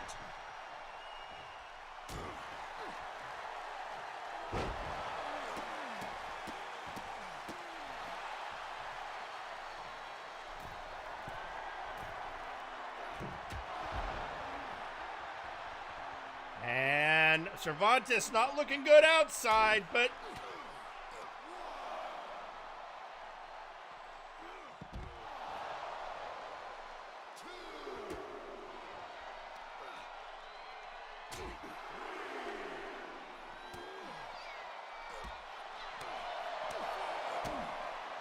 And DDT on the outside.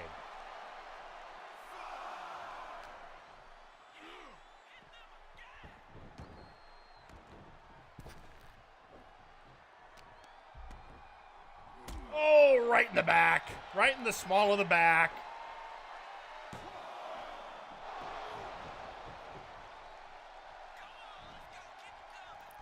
And oh, what a splash.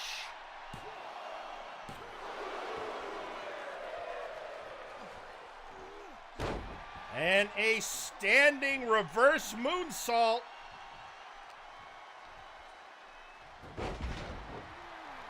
Followed by a Hurricanrana.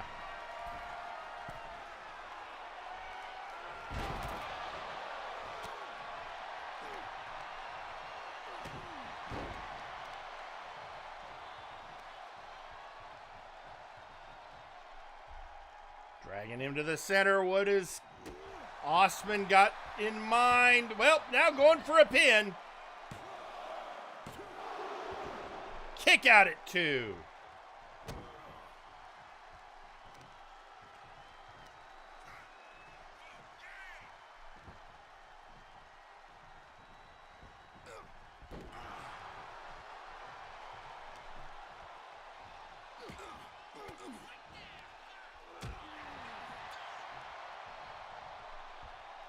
And he's set down.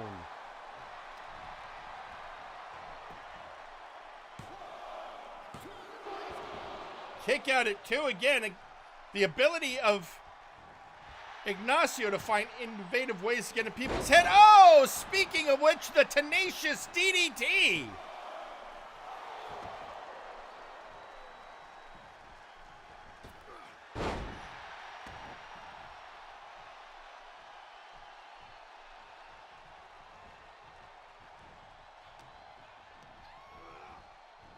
Trying to get a grip on him, it didn't work, and just getting slammed down by Osman. Trying to rearrange him again.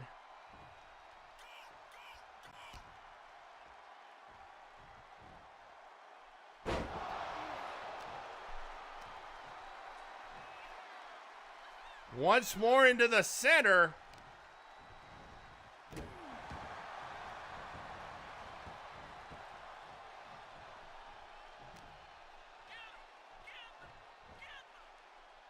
And another gut-wrench power bomb.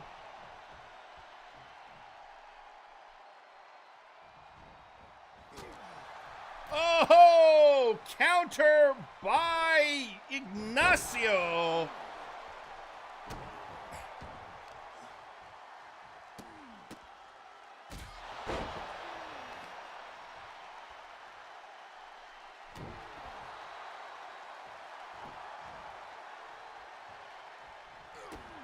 And here we go. Or not. Reversal by Killick.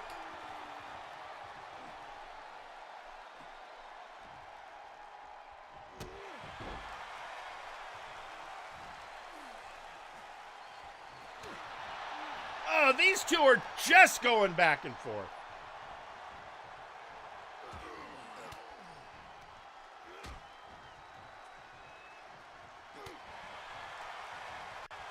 And now, oh!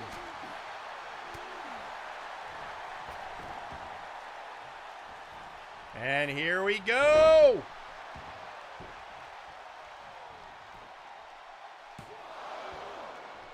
And a 1 count.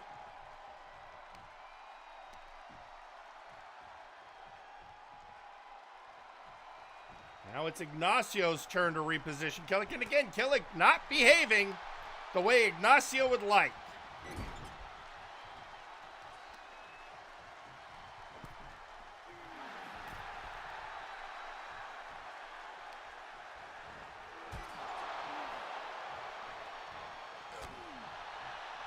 And another blow, and up he goes. Wait, what are we going to see here? Oh!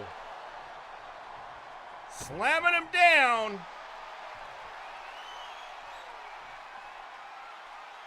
And now getting him into the clutch. Oh, but a rope break.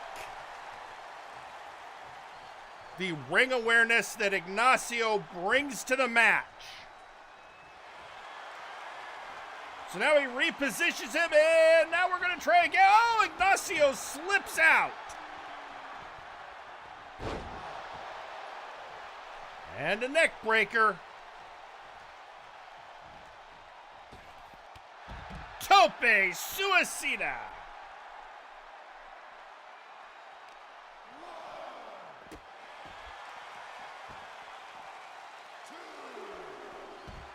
Pushed off.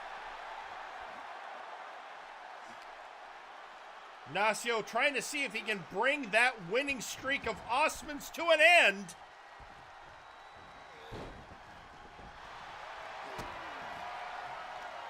And finally, Nacho Storm!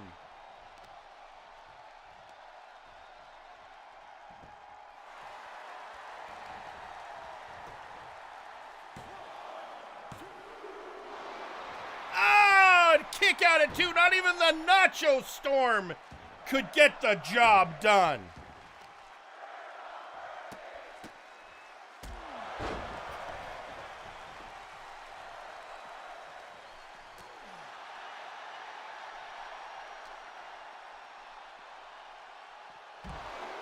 Oh!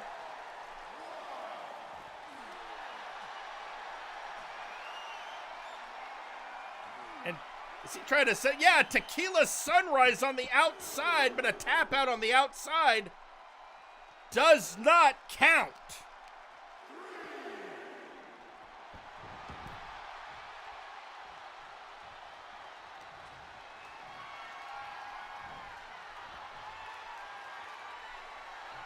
Going for that hesitation suplex. Is he going to be able to deliver? Yes!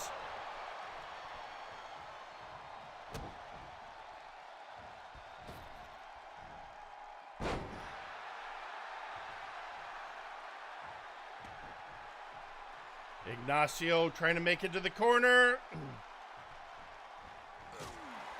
Oh, blocked!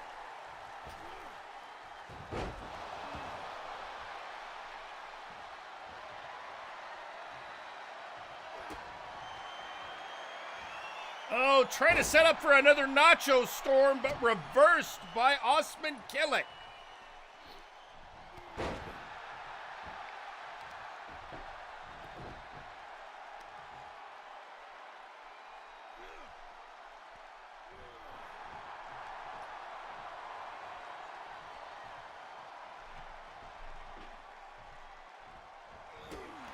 Oh, again, a playing possum by Ignacio. Oh! Oh, no, I don't know if this is a good idea for Ignacio, trading blows with the much more broadly built Killick.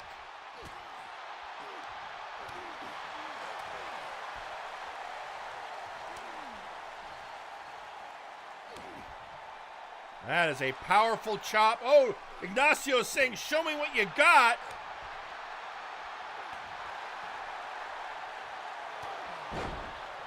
And Osman obliges, shows him what he got.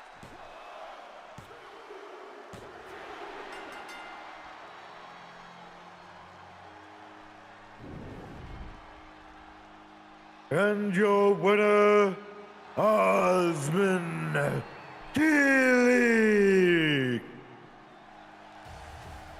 Well, the streak continues.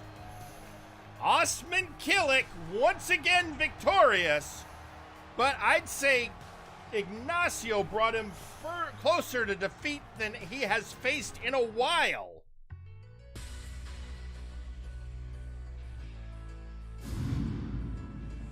Well, that was quite a match. Now, folks, we have another match that is going to be coming up here in the near future. I assume this will all be culminating at Millennium Dragon. And I'm, of course, speaking of a promised Face Your Fears match where the storyteller has informed Sir Uncle Dunk that maybe he can change his story. That offer made last week, accepted, but let's hear more thoughts on that from Sir Uncle Dunk. Oh, good. We're getting closer to the holiday season. A time of giving, as most people call it.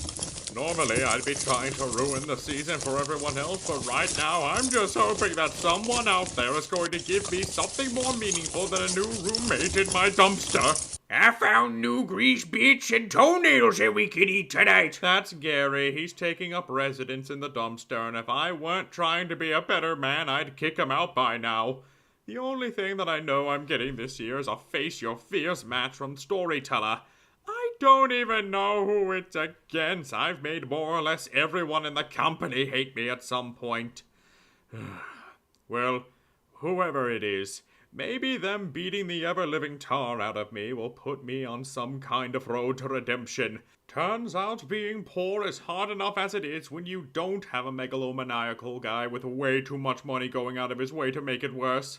I don't know what it's going to take to get a modicum of forgiveness, and frankly, I don't care what I need to do at this point. I just need some kind of way to get back to a somewhat stable life. Bad news. Looks like we need to fight the dogs for the thrown-away turkey from last week again. Please, God, give me strength.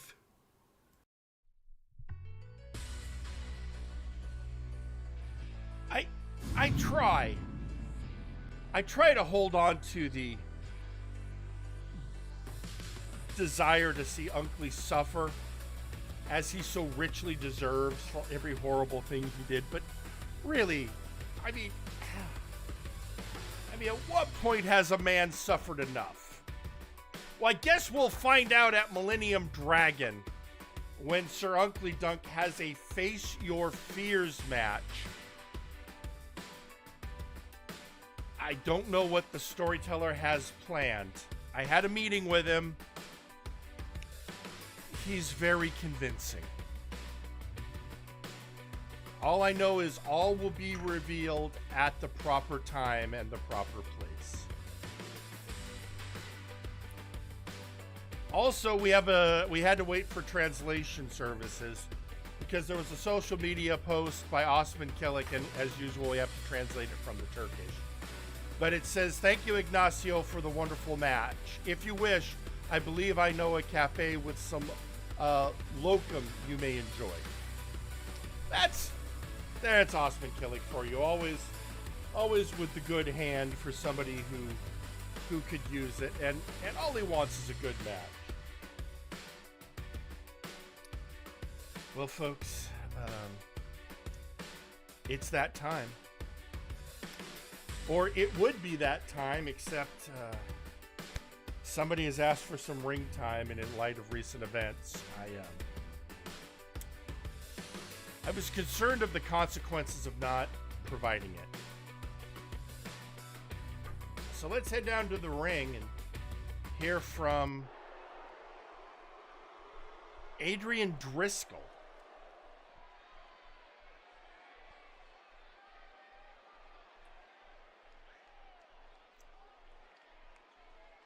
I'm not gonna lie.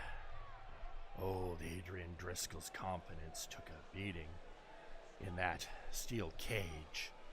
Thought I had it all worked out, but I guess Alistair's right. Fool me twice, shame on me. But I promise you, this is just a minor setback. In fact, I have a plan, because I always have a plan. And I'll make my stand at Millennium Dragon. Now, I know that everyone's going, "Oh, well, you're not even on the card at Millennium Dragon yet, Adrian." I know, and that is something easily rectified.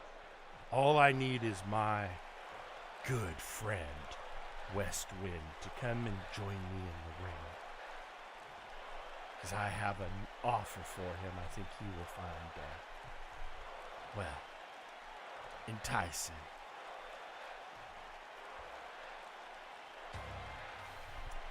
Well, there it is. What West Wind, who, after meeting with Adrian Driscoll, decided to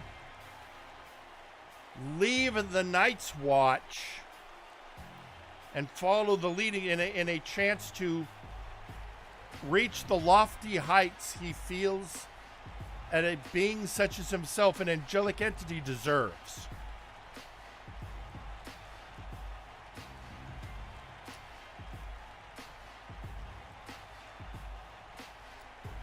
So here he is, West Wind, meeting with his, I guess, spiritual advisor, Adrian Driscoll. We'll see how this goes.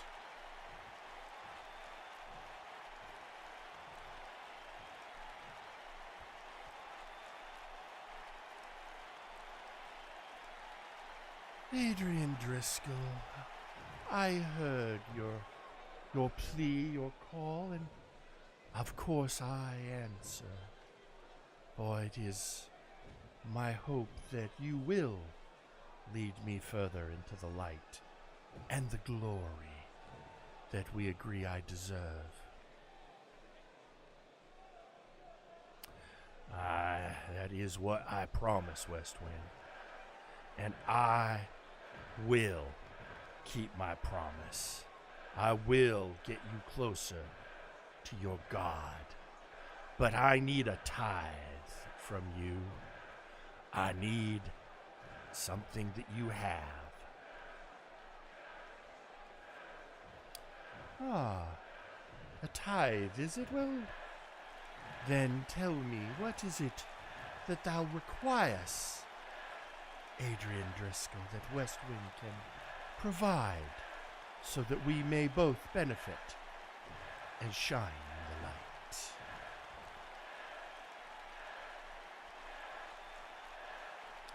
West Wind, what I require is straightforward and simple. I need you to give me your TTV title shot against Juan Chance. Give me that shot that I may repair the damage I have faced, and I will give you what you desire. Ooh, that is you are asking a heavy cost, Adrian Driscoll, for this is my first ever singles title opportunity. But I also understand that you have thus far been good to your word, so is this truly what you desire?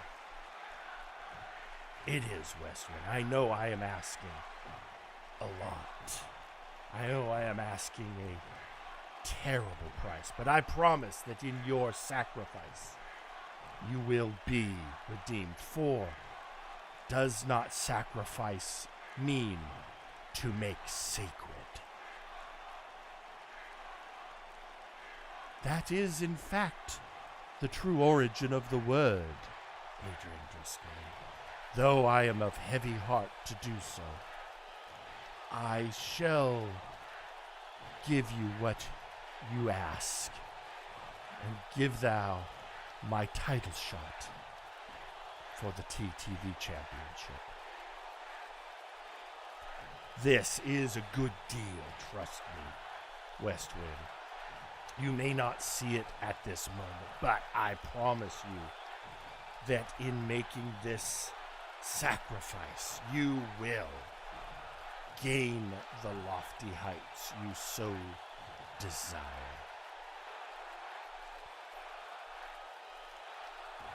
So be of good cheer, West Wind, for in making me the official challenger for the TTV Championship, you shall raise us both up.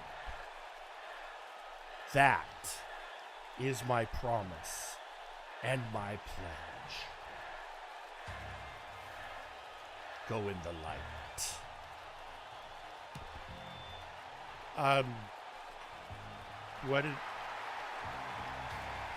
Okay, well, That deal was made. I saw it, and it is well within Westwind's rights, so I guess I have to update the card for Millennium Dragon, because it now looks like Adrian Driscoll will be the next contender for Juan Chance's TTV Championship. Which, let's face it, the TTV Championship, while the lowest ranking belt in the roster has the greatest potential, because defend it successfully 7 times and you get a multiversal heavyweight championship match. That's how TJ Gable became our champion. And now that shot, which was granted to Westwind, is now going over to Adrian Driscoll. Okay. Well, you know what? I am not going to worry about that at this moment, because it's that time. It is time for your main event, where Grizzly Adams will face Nice Ice, and the winner will be the #1 contender for the Multiversal Heavyweight Championship at Millennium Dragon on December 29th. And there is nothing else to say except, let's do this!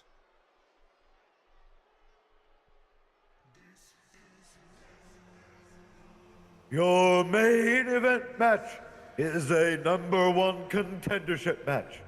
Introducing first, accompanied to the ring by OTP, Grizzly Adams. Well, this is interesting. Grizzly Adams, member of the Murder Cave, but being accompanied by One True Pain, who have been looking to recruit him for something. Well, whatever it is, Grizzly Adams coming out with Florida Man and the Cajun Cryptid at his side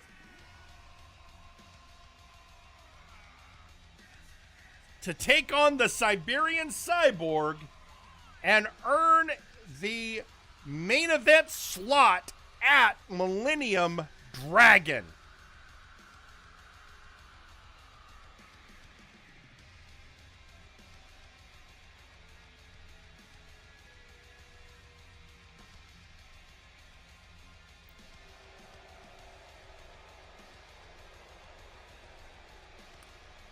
This is going to be an epic match between epic wrestlers.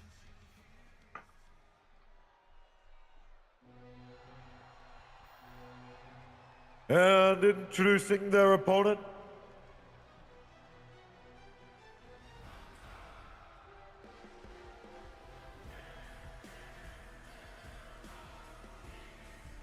coming to the ring with the International Combat Club, Nice Ice.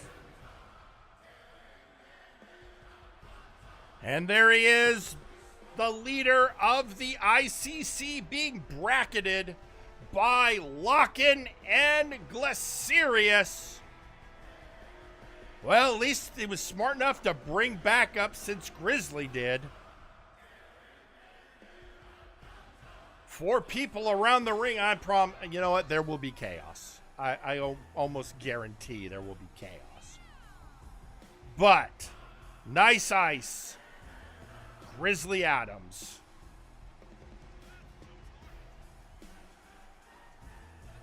One of these 2 epic wrestlers will be the #1 contender. Grizzly, a former multiversal heavyweight champion, a height Nice Ice has never achieved, but of course he maintains that all shall be equal under the International Combat Club.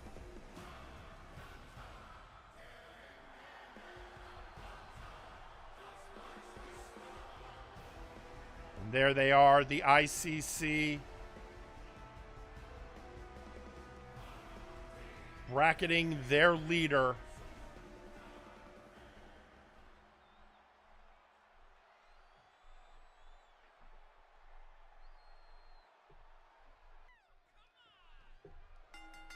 And there it is, the Siberian Cyborg versus the Incarnation of War.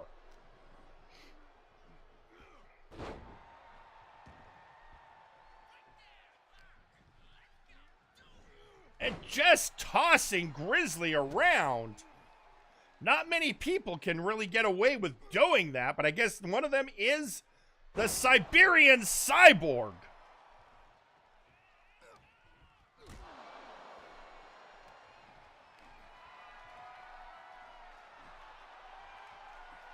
The power of Nice Ice. Not many people can do a military press on Grizzly. Oh, double axe handle, but tricked and blocked by Grizzly, who's now getting him into a sleeper hold. Jawbreaker to get out.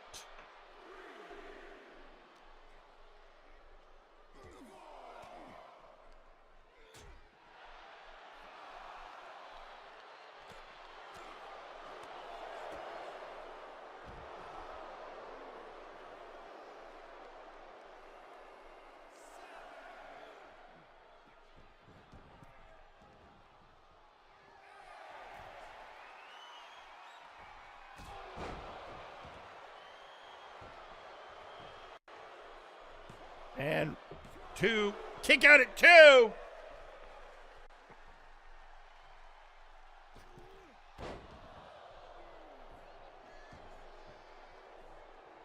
And now, oh, just hammering blows.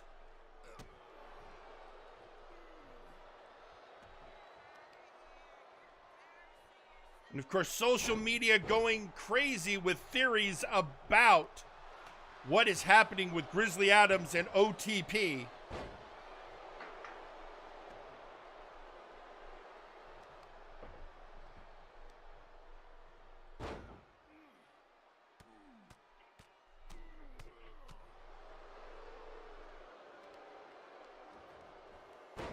Oh, and again on the knee. And up and on up with some turnbuckle shenanigans. Because we know that Richard Anon loves his shenanigans.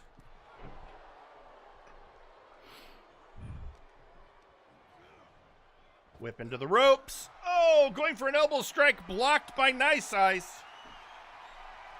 What? Oh, and the ref is in his way. So just slamming him. I think he was going for snake eyes, but the ref got pinned between him and the turnbuckle. That exposed turnbuckle.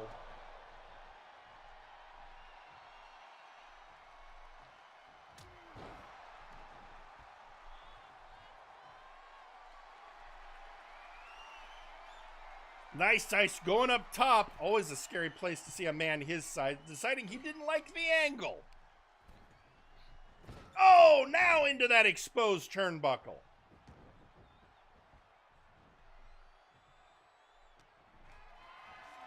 And now hoisting him up. And another exposed turnbuckle. OTP's been busy, and now they're... Except it was the wrong person using it. Oh, now it gets it.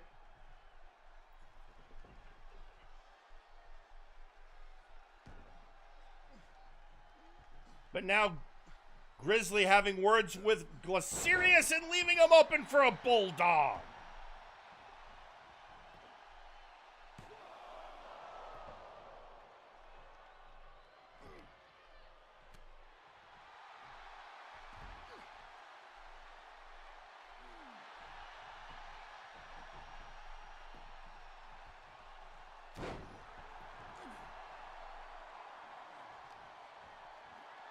And now hoisting Grizzly Adams up again. And a military press. Nice Ice, can he press the advantage? Oh, I thought he was going to go for a whip. Instead, he pulled him into a shoulder block.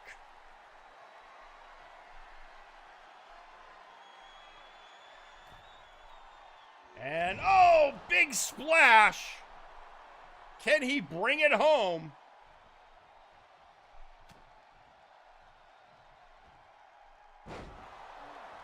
Iron Curtain connects.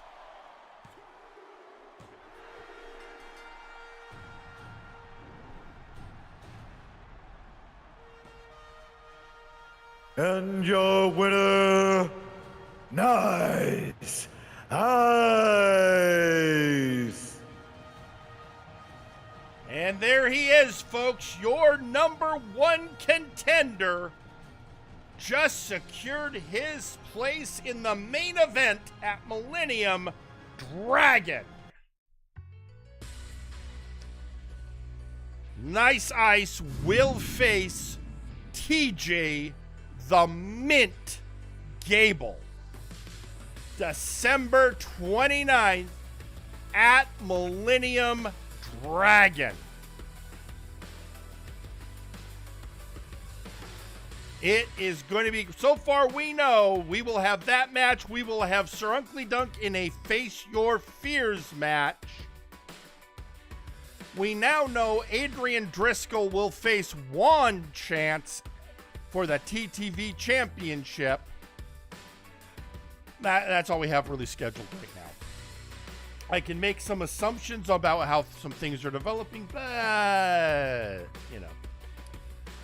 You don't just assume. So, anyway, folks, we hope you've enjoyed the show. It's been...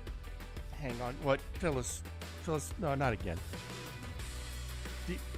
What? Wait, who's attacking Hero Time? Wait, what? That makes no... Are the...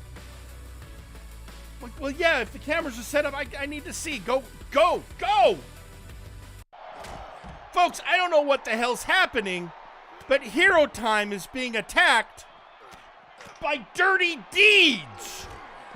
That's Red Star Roman and Jack the Questionable, and they are attacking Hero Time. These two are from Flashbang. What the hell? This is, wait a minute. I'm looking at Red Star Roman. He's a big guy. I'm now trying to picture a man his size in a black hoodie.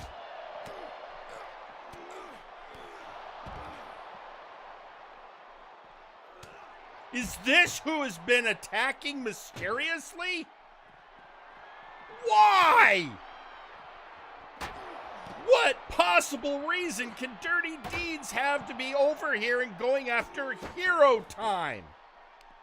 Notably, they're attacking the Blue Hood and Power Surge.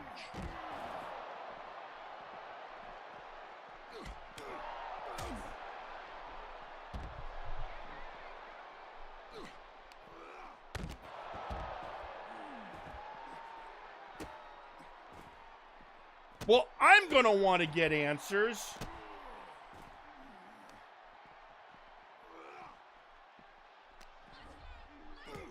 Meantime, all right, Power Surge throwing Red Star Roman. And now going to help the Blue Hood against Jack the Questionable. Decides to go back and deal with Roman because Hood seems to have it in order. Wait a minute. If these two are here, where the hell is Kath Gina? The Fey Queen who calls the shots for Dirty Deeds. And we lost the cameras. Great. Well, hopefully we can get some help back there for Hero Time. I don't know what's going on anymore. But I don't think I'm going to get answers anytime soon. And besides, we're out of time. Folks, hopefully I can get some answers for you by next week. Until then, thank you for joining us. I've been your host, Jerry Aldini. Good night.